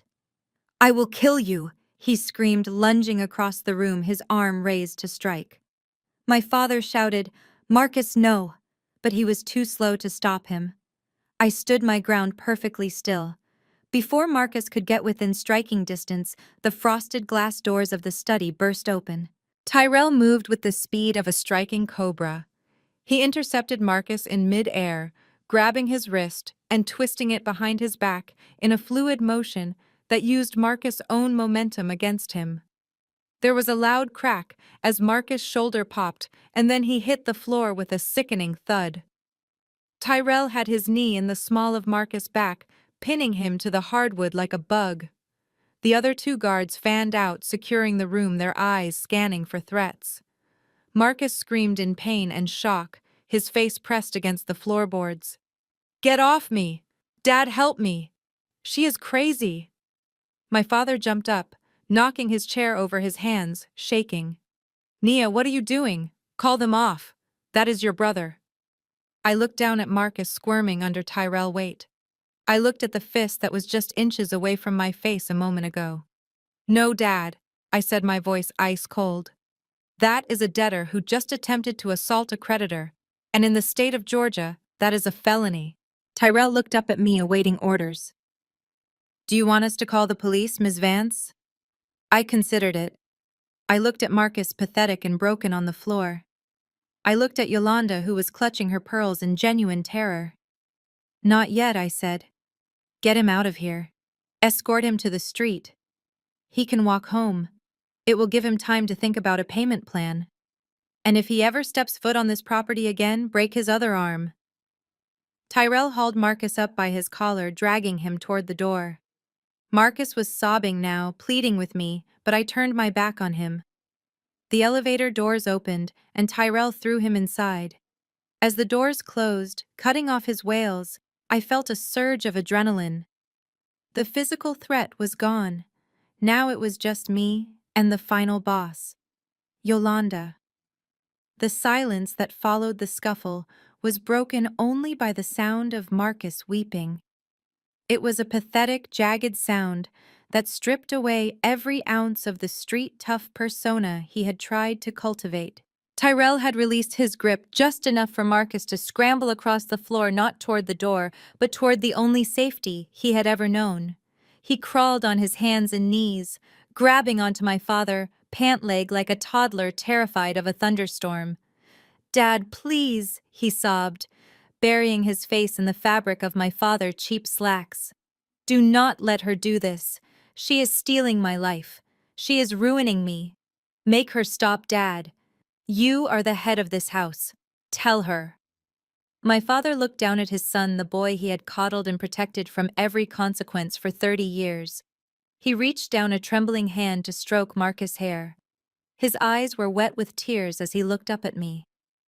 It was the look of a man who had run out of options. Naya, enough, Otis said, his voice cracking. You have made your point. You scared him. Now call off the dogs. I will pay for the truck.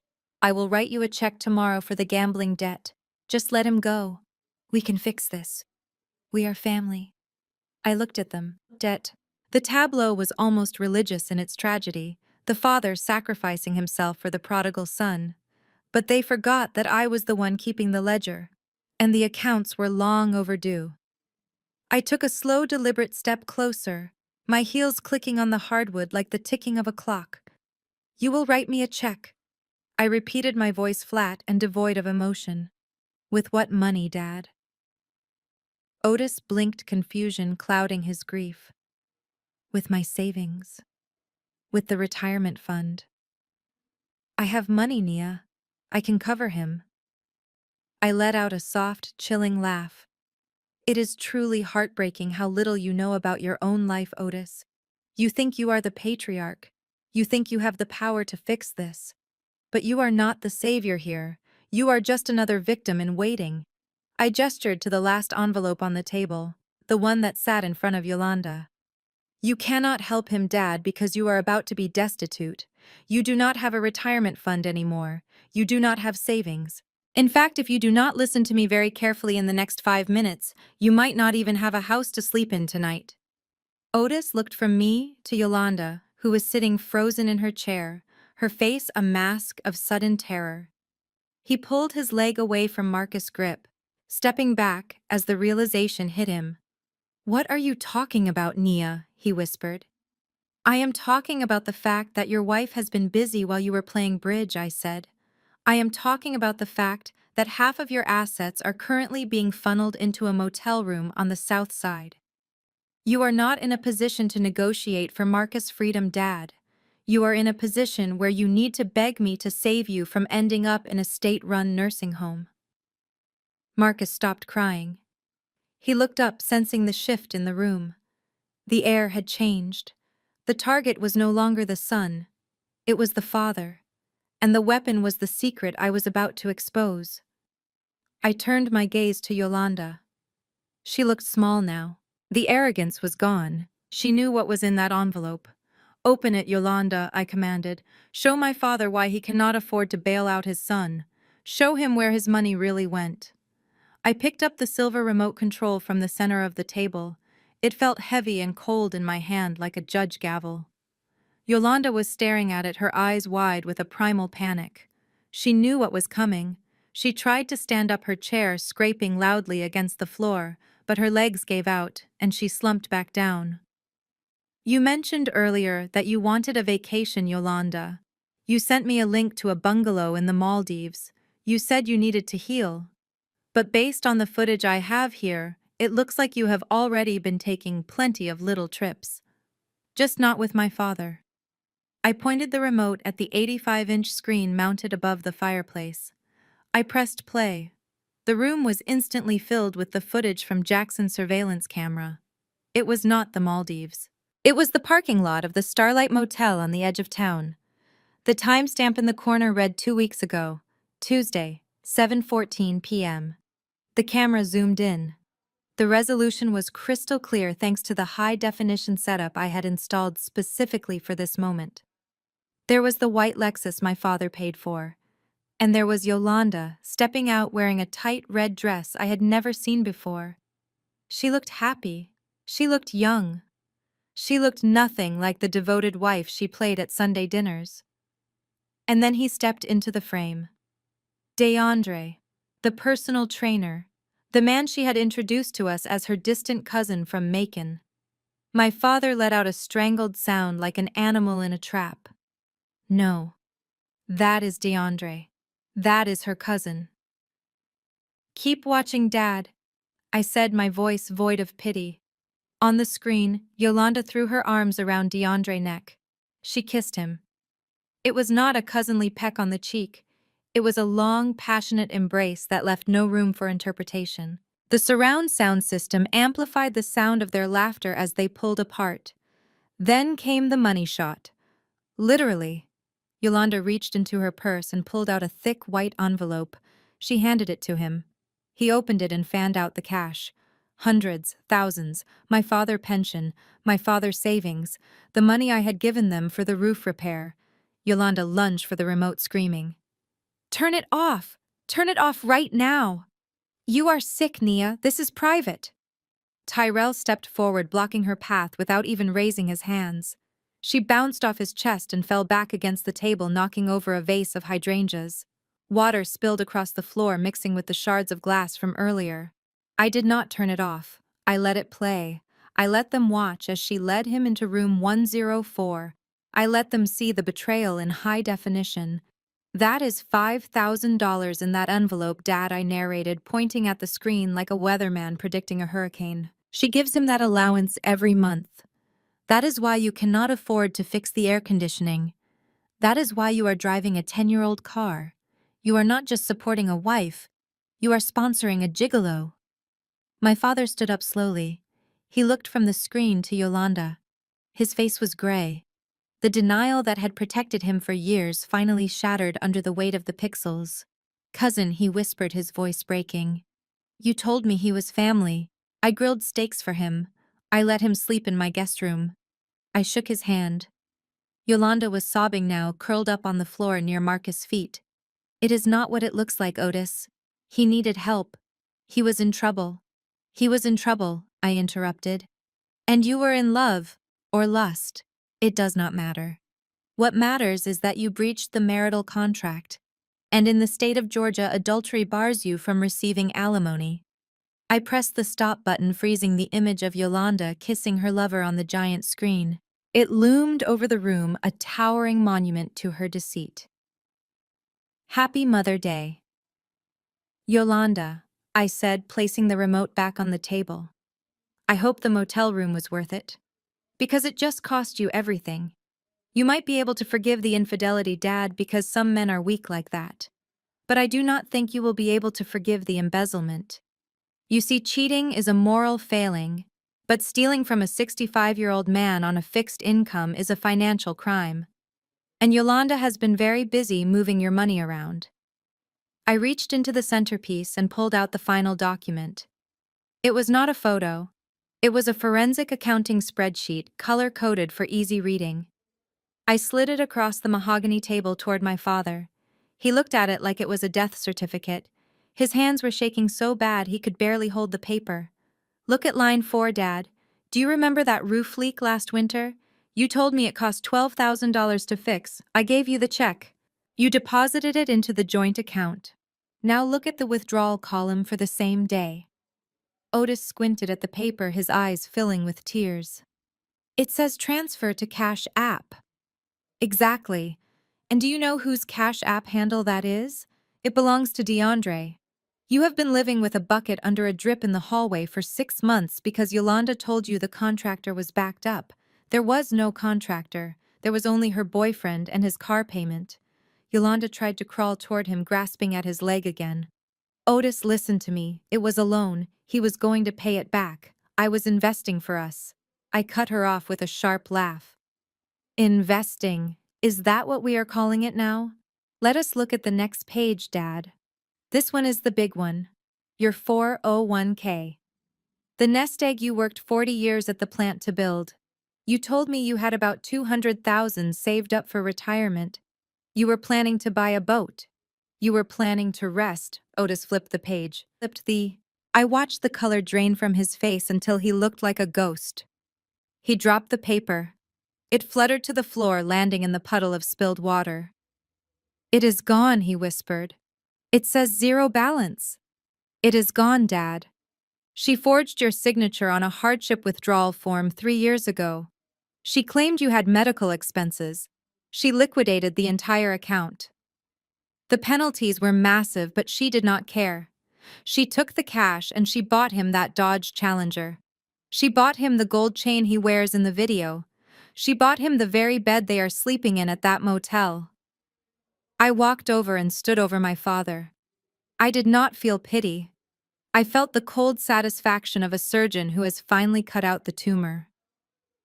"You are not retiring next year, Dad. You are not buying a boat. You are going to be greeting customers at Walmart until you are 80, because the woman you chose over your own children stole your future. She stripped you for parts, she ate your retirement, and she did it while looking you in the eye and telling you she loved you. Otis let out a sound that was half scream, half sob. He looked down at Yolanda, who was still clinging to his ankle. The love in his eyes was gone, replaced by the terrifying clarity of a man who realizes he has been played for a fool. He kicked her off him, sending her sprawling back into the mess she had made. "You stole my life!" he roared, his voice shaking the walls. "I worked double shifts. I broke my back. And you gave it to him." I leaned against the sideboard, crossing my arms. "She did not just give it to him, Dad. She paid him to tolerate her. And you paid for the privilege of being deceived. But do not worry. I have already contacted the fraud department. The police are on their way to take a report. But I doubt you will get the money back. It is likely already spent on rims and bottle service. You are broke, Otis, and it is entirely your fault for trusting a snake." The sound of the baccarat crystal hitting the floor was louder than the shout. It did not just break, it exploded.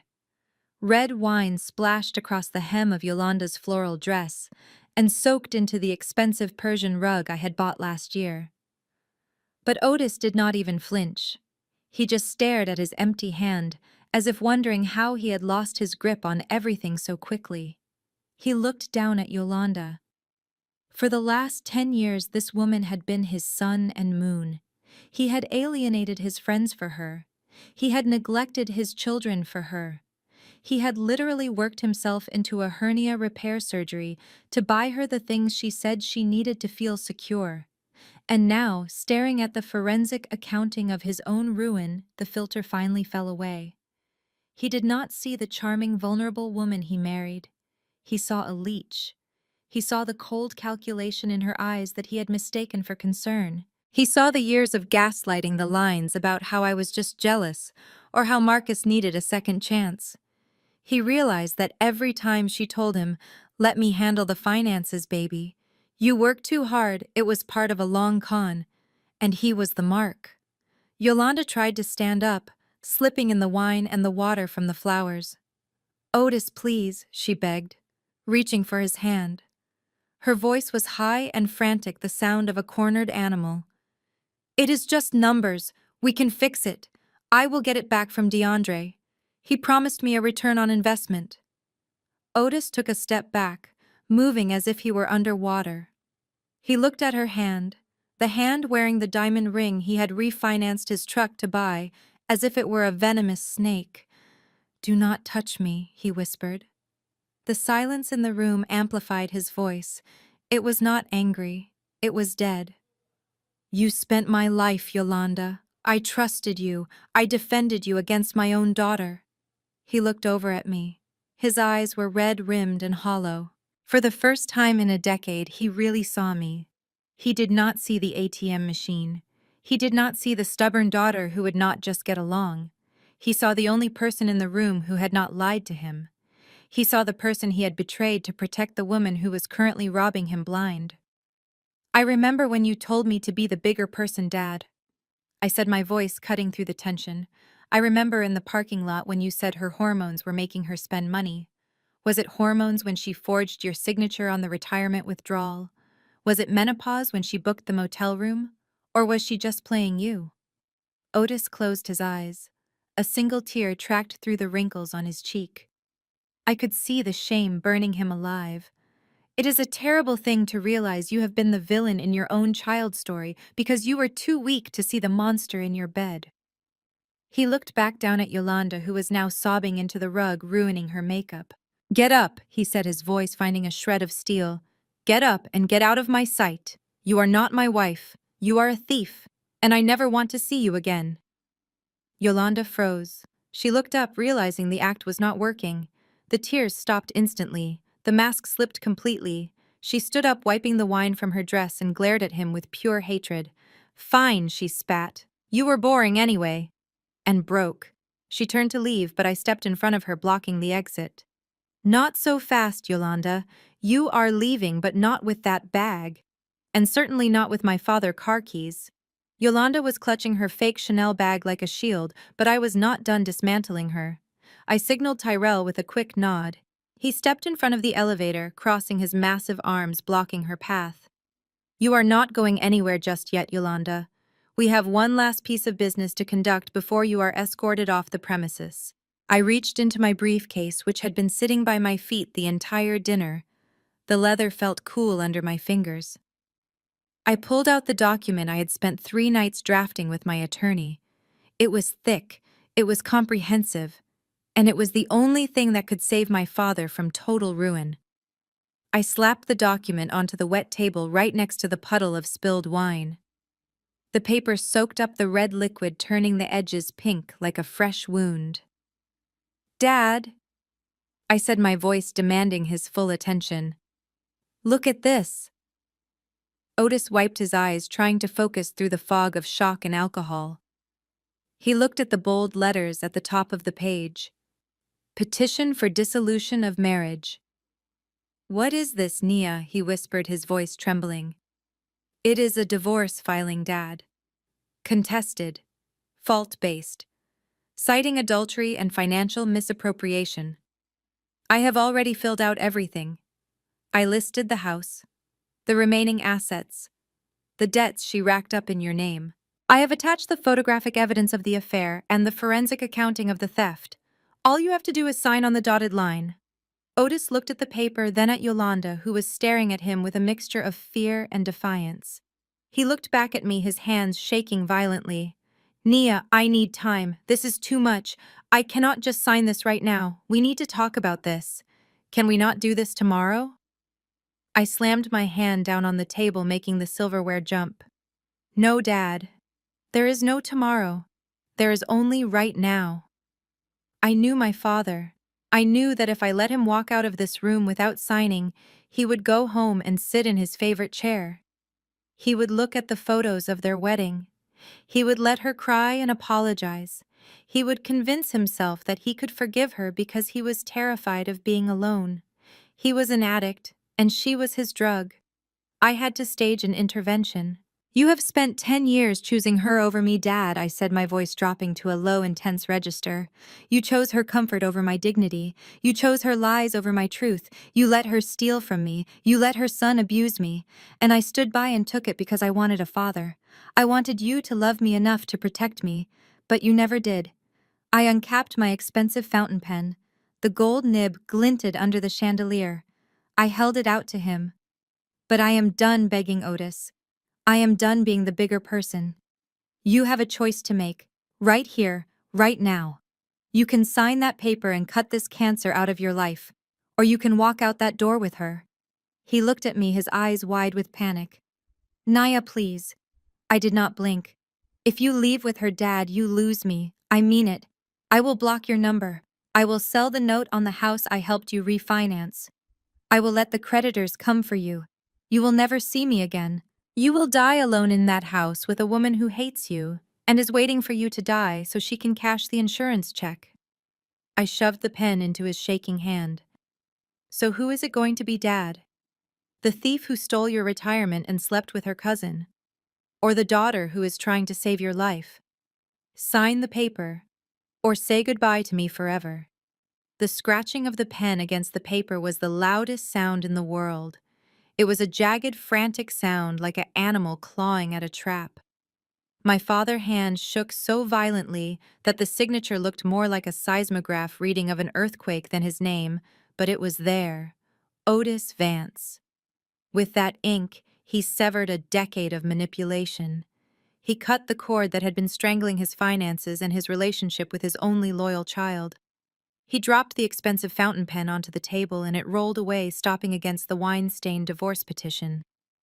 He did not look at Yolanda. He slumped back in his chair, burying his face in his hands, his shoulders heaving with the weight of what he had just done. He looked smaller somehow, older, but for the first time in years, he looked free. I snatched the papers up before the ink could even dry. I slid them into my briefcase and locked the latches with a satisfying dual click. It was done. The legal firewall was up. Yolanda let out a shriek that was pure, unadulterated rage. You cannot do this, Otis. You are making a mistake. You are going to die alone without me. Who is going to take care of you? Who is going to love you? I signaled Tyrell. The time for conversation was over. Remove her, I said, my voice flat and final. And make sure she does not take anything that does not belong to her. That bag stays. The car keys stay. Tyrell moved with the efficiency of a machine. He grabbed Yolanda by the upper arm, not roughly, but with a firmness that made it clear resistance was futile. She tried to claw at him, her nails digging into his suit jacket, but he did not even flinch. He marched her toward the elevator where the other guard was waiting.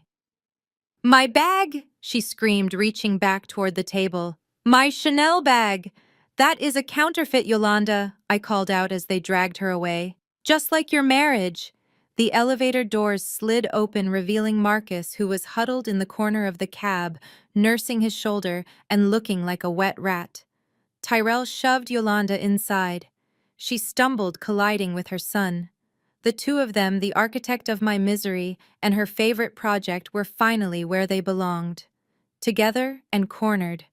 "Get out of my building," I said, as the doors began to close. "And if I see either of you near my father again, I will not call the police. I will call Silas." The doors shut, cutting off Yolanda wailing mid-scream. I walked to the floor-to-ceiling window and looked down. A storm had broken over Atlanta. The sky, which had been gray all day, finally opened up, unleashing a torrent of rain that battered the glass. It was a deluge. A biblical cleansing. I watched as the service doors of the building opened 40 floors below. Two small figures were shoved out onto the sidewalk. They had no umbrellas. They had no luxury SUV waiting for them. They stood there for a moment, stunned by the sudden cold and the violence of the storm. Yolanda, in her ruined floral dress, and Marcus in his combat boots, looked like ghosts. The rain soaked them instantly, plastering their clothes to their bodies, washing away the pretension and the arrogance. They stood there arguing on the curb, pointing fingers at each other, their voices lost in the thunder. The wind whipped around them, tearing at their clothes. It was the first time in their lives they were facing the elements without my father umbrella to shield them. I watched until they finally turned and started walking aimlessly into the dark, wet night. The apartment was quiet now. The air felt lighter. I turned back to the room where my father sat weeping softly at the table. The storm was raging outside, but inside the house the cleaning was finally complete. It has been 7 days since the storm washed the trash out of my building and into the gutter where it belonged. 7 days of blissful silence in my penthouse. But while my home has been quiet, the district attorney office has been deafeningly loud. I did not just kick Yolanda out. I handed the state of Georgia a conviction wrapped in a red legal folder. The evidence regarding the fraudulent truck loan was irrefutable. The digital footprint proved she accessed my personal data. But the real nail in her coffin was the forgery on my father's retirement account. Stealing from a spouse is a civil matter in divorce court, but forging a signature to liquidate a 401k without consent is a federal crime.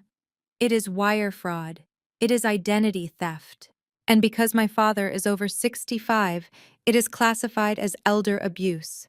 Jackson sent me the update this morning, along with a photo that tasted sweeter than any vintage wine I have ever owned. Yolanda was not staying at the Ritz. She was not even staying at a Holiday Inn. She was back at the Starlight Motel, the very same place she used to meet her lover. The irony was poetic. Only this time she was not paying for the room with my father's pension checks. She was paying with the cash she got from pawning the fake jewelry she had collected over the years. But the tragedy of Yolanda Vance is not that she got caught. It is that she actually believed the fantasy she was paying for. According to Jackson's surveillance logs, the first call she made after being evicted was to DeAndre. She called him desperate and crying. She told him she had left her husband. She told him she was finally free to be with him. She expected him to rush over in his Dodge Challenger and sweep her off her feet. She thought their love was real. She thought the $5,000 allowance was just a gift, not a salary. DeAndre did not send a car. He did not send flowers. He blocked her number. When she finally got through to him using the motel lobby phone, he did not mince words. He told her exactly what she was to him. A pay stub. He said the money stopped flowing, Yolanda, so the ride is over. You are old and you are broke. Do not call me again. That was the moment that broke her. Not the divorce, not the eviction, but the realization that she had destroyed her life for a man who saw her as nothing more than an aging ATM machine. 2 hours later, the police arrived at room 104. They had a warrant for her arrest on 3 counts of fraud and 1 count of grand larceny. They found her sitting on the edge of the cheap mattress staring at a blank TV screen.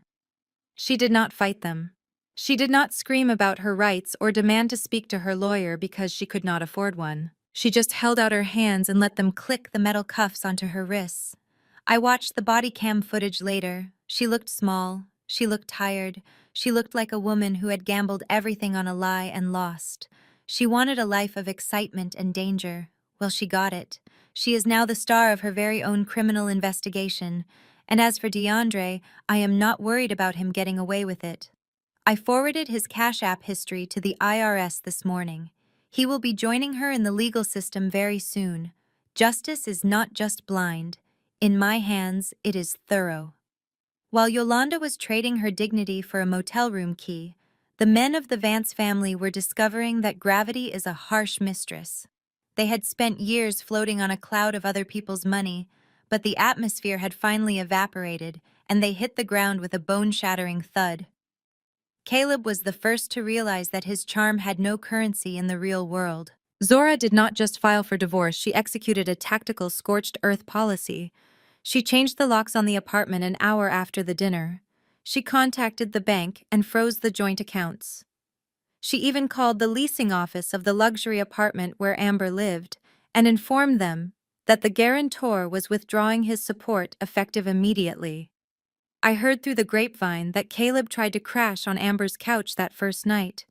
He showed up with his suitcase and a bouquet of gas station flowers, thinking he could pivot from husband to full-time boyfriend. But Amber was a pragmatist. She did not want a middle-aged roommate with bad credit and a pending lawsuit. She left him standing in the hallway. Now the man who lectured me about family values is sleeping in his car. He is currently representing himself in divorce court because he cannot afford a retainer. Zora is going for full custody of her financial future, and she will get it. Caleb is walking away with nothing but his clothes and a laptop full of failed business plans. The entrepreneur is now just unemployed. But Marcus's fate was a special project of mine. I did not want him homeless. Homelessness is too passive. It allows for victimhood. I wanted him employed. I wanted him to understand the value of $1 by sweating for every single cent. Since I held the judgment on his debt, I had the legal right to garnish his wages. But first he needed wages to garnish. I made a few calls to a commercial cleaning company that contracts with some of the buildings I manage. I told them I knew a young man who was desperate for work and had a court-ordered obligation to pay. They were hiring for the night shift. 3 days later, Marcus put on a neon yellow vest and a pair of heavy work boots. He was not driving a platinum Ford F-150 anymore. He was pushing a mop bucket across the marble floors of a corporate lobby, the same kind of lobby he used to walk through like he owned the place. I set up the garnishment order to be aggressive. The state allows me to take 25% of his disposable earnings. Every 2 weeks when he gets his paycheck, a quarter of it is automatically routed to my account before he can even buy a pack of cigarettes. I stopped by his work site last night just to check on my investment. I watched from my car as he hauled a heavy bag of trash to the dumpster. He looked tired. He looked humbled. He wasn't the crypto king anymore. He was just a man with a broom and a debt. He saw me watching him. For a second, I thought he would scream or throw something. But he just looked at me and then looked down at his boots. He went back to scrubbing. He is finally learning the lesson I should have taught him years ago. Freedom isn't free, Marcus. And until you pay me back every dime of that $92,000, you belong to me. The repo was not just for the truck. It was for his ego, and I am charging interest. It took 3 weeks for the dust to settle. 3 weeks of lawyers drafting motions and forensic accountants combing through the wreckage of my father's finances. But eventually, the silence in my phone broke. It was not a text asking for a loan. It was a simple request for coffee. I met him at a small diner downtown, away from the penthouse and away from the memories of that disastrous dinner. Otis sat in a booth staring into a black coffee. He looked older. The divorce proceedings had aged him, but the heavy fog of denial was gone from his eyes. He wasn't wearing the expensive watch Yolanda had made him buy. He was wearing his old flannel shirt, the one he used to wear before he tried to buy her love. He stood up when I walked in. He didn't try to hug me immediately. He just looked at me with a mixture of shame and pride. "I am sorry, Nia," he said, his voice rough. "I am so sorry. I let them use you. I let them treat you like a resource instead of a daughter. I was so afraid of being alone that I sold out my own child." I sat down across from him. Hearing him say it was vindication, but it was also painful. It is hard to hear your hero admit he was a coward. "You did, Dad," I said simply. "You watched them bleed me dry and you held the bucket." He nodded, tears welling in his eyes. "I know, and I know I cannot pay you back for the money. The retirement account is gone. The house equity is drained. I am starting over at 65. I reached across the table and took his hand. It was calloused and shaking. "I do not want the money back, Dad. I wrote that off a long time ago. I want a father. But we need to be very clear about what that means moving forward." I pulled my hand back, creating a physical space between us on the table. "I love you. I will always make sure you have food in your fridge and a roof over your head. I will help you navigate the legal mess with Yolanda. But the Bank of Nia is closed. Permanently." Otis looked up at me, listening intently. "That means no loans," I continued, my voice steady and unyielding. "No emergency cash for Marcus. No investment capital for your friends. No bailing out cousins. My money is my money. It is the product of my labor and my sacrifice. You are never allowed to ask me for $1 again. If you do, the conversation ends and I walk away. Do you understand?" He took a deep breath. He didn't argue. He didn't try to negotiate. For the first time, he respected the boundary because he finally respected me. "I understand," he said. "I don't want your money, Nia. I just want my daughter back." "Then we have a deal," I said, signaling the waitress. We drank our coffee in silence, but it was a comfortable silence. The transaction was over. The power dynamic had shifted. I was no longer the little girl seeking approval through generosity. I was the woman who had saved him from himself. We were not fixing the past. We were building a future based on the only currency that actually matters: respect. And for the first time in years, I enjoyed a meal with my father without wondering how much it was going to cost me. The silence in my penthouse used to feel heavy, like a judgment. It used to feel like evidence of my failure to be the warm, maternal figure my family wanted me to be. But tonight, as I sit in my favorite armchair with a first edition novel and a cup of chamomile tea, the silence feels different. It feels like luxury. It feels like the clean, sterile air of a recovery room after a life-saving operation. We are raised on the myth of the family tree. We are told that the roots are sacred and the branches must be supported at all costs. We are taught that cutting off a relative is a sin against nature. But any gardener will tell you that if a branch is diseased, you do not water it. You do not pray for it to get better while it infects the rest of the trunk. You get the shears. You cut it off. You seal the wound. And you let the healthy parts of the tree survive. For 10 years, I watered a dead garden. I poured my salary, my energy, and my sanity into soil that was too toxic to grow anything but weeds. I thought that if I just gave a little more, if I just wrote one more check or forgave one more insult, they would finally bloom into the loving family I desperately wanted. But parasites do not bloom. They feed. Yolanda was not a mother figure. She was a blight. Marcus was not a struggling young man. He was a rot, spreading through the foundation of my father's life. Caleb was a pest devouring my sister's happiness. And my father, God help him, was the host who was too weak to shake them off. I did not destroy my family. I pruned it. I look at the peace around me. My phone is on the table and it is not buzzing with demands. My bank account is growing, not shrinking. My sister Zora called me yesterday not to cry about money but to tell me she signed a lease on a studio apartment. She sounded tired, but she sounded like herself again. My father is working part-time and living in a small, clean apartment I helped him find. He is lonely sometimes, but he is no longer being slowly poisoned by a woman who despised him. People call it cold. They call it ruthless. They say you only get one family. But I disagree. You get the family you choose to keep. You get the family you are willing to fight for. And sometimes fighting for your family means fighting against the people who share your last name. I turn the page of my book. The paper feels crisp under my fingers. I am not lonely. I am solitary. There is a difference. Loneliness is the poverty of self. Solitude is the richness of self. I have reclaimed my time. I have reclaimed my resources. And most importantly, I have reclaimed my dignity. The necrosis is gone. The wound has healed. And for the first time in my life, I am not just surviving the Vance family legacy. I am thriving in spite of it. I stand by the glass wall looking down at the city of Atlanta one last time. The rain has stopped and the streets below are glistening under the streetlights. Somewhere down there in the maze of traffic and noise, Marcus is finishing his shift pushing a mop. Somewhere in a quiet studio apartment, my sister Zora is sleeping soundly for the first time in years.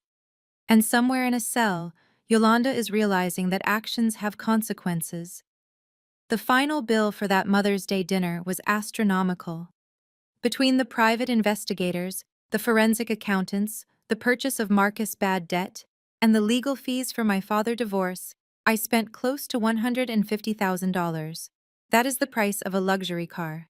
That is a down payment on a house. To some people, that sounds like a waste. They will say I should have just walked away. They will say I was vindictive. But they are looking at the expense column without seeing the value proposition. I did not just spend money. I made an investment.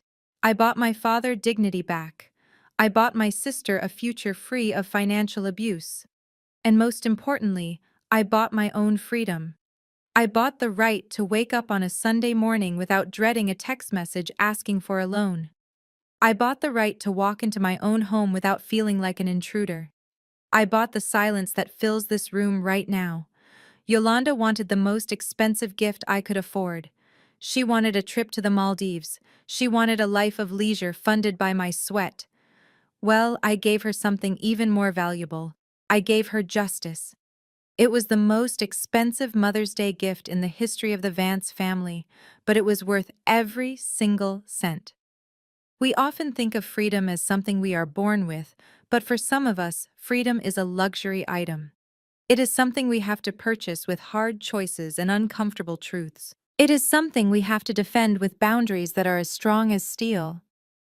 I turn away from the window and pick up my wine glass. The reflection in the mirror shows a woman who is tired but unbroken. A woman who knows exactly what she is worth and refuses to offer a discount ever again. Now I have a question for you. We all have a Yolanda in our lives. We all have a Marcus draining our energy or a Caleb gaslighting our reality. Maybe they are not family. Maybe they are friends or partners. But they are there charging you a tax on your happiness every single day. So tell me, what is the price of your peace? Have you ever had to buy your way out of a toxic relationship? Have you ever had to pay the ransom to get your life back? Tell me your story in the comments. Because if there is one thing I have learned, it is that the only bad investment is investing in people who do not invest in you. My name is Nia Vance, and this audit is officially closed. We are conditioned to believe that family loyalty is a debt we must pay forever, even at the cost of our own survival. However, Nia Vance proves that true loyalty must be reciprocal. When support becomes exploitation, you are not a family member. You are simply a host to a parasite. The most valuable asset on your balance sheet is not your bank account, but your peace of mind. Sometimes you must be willing to pay a high price to sever the ties that bind you to toxicity. You cannot buy happiness, but you can certainly buy your freedom. Drop a freedom in the comments if you are ready to audit your circle today.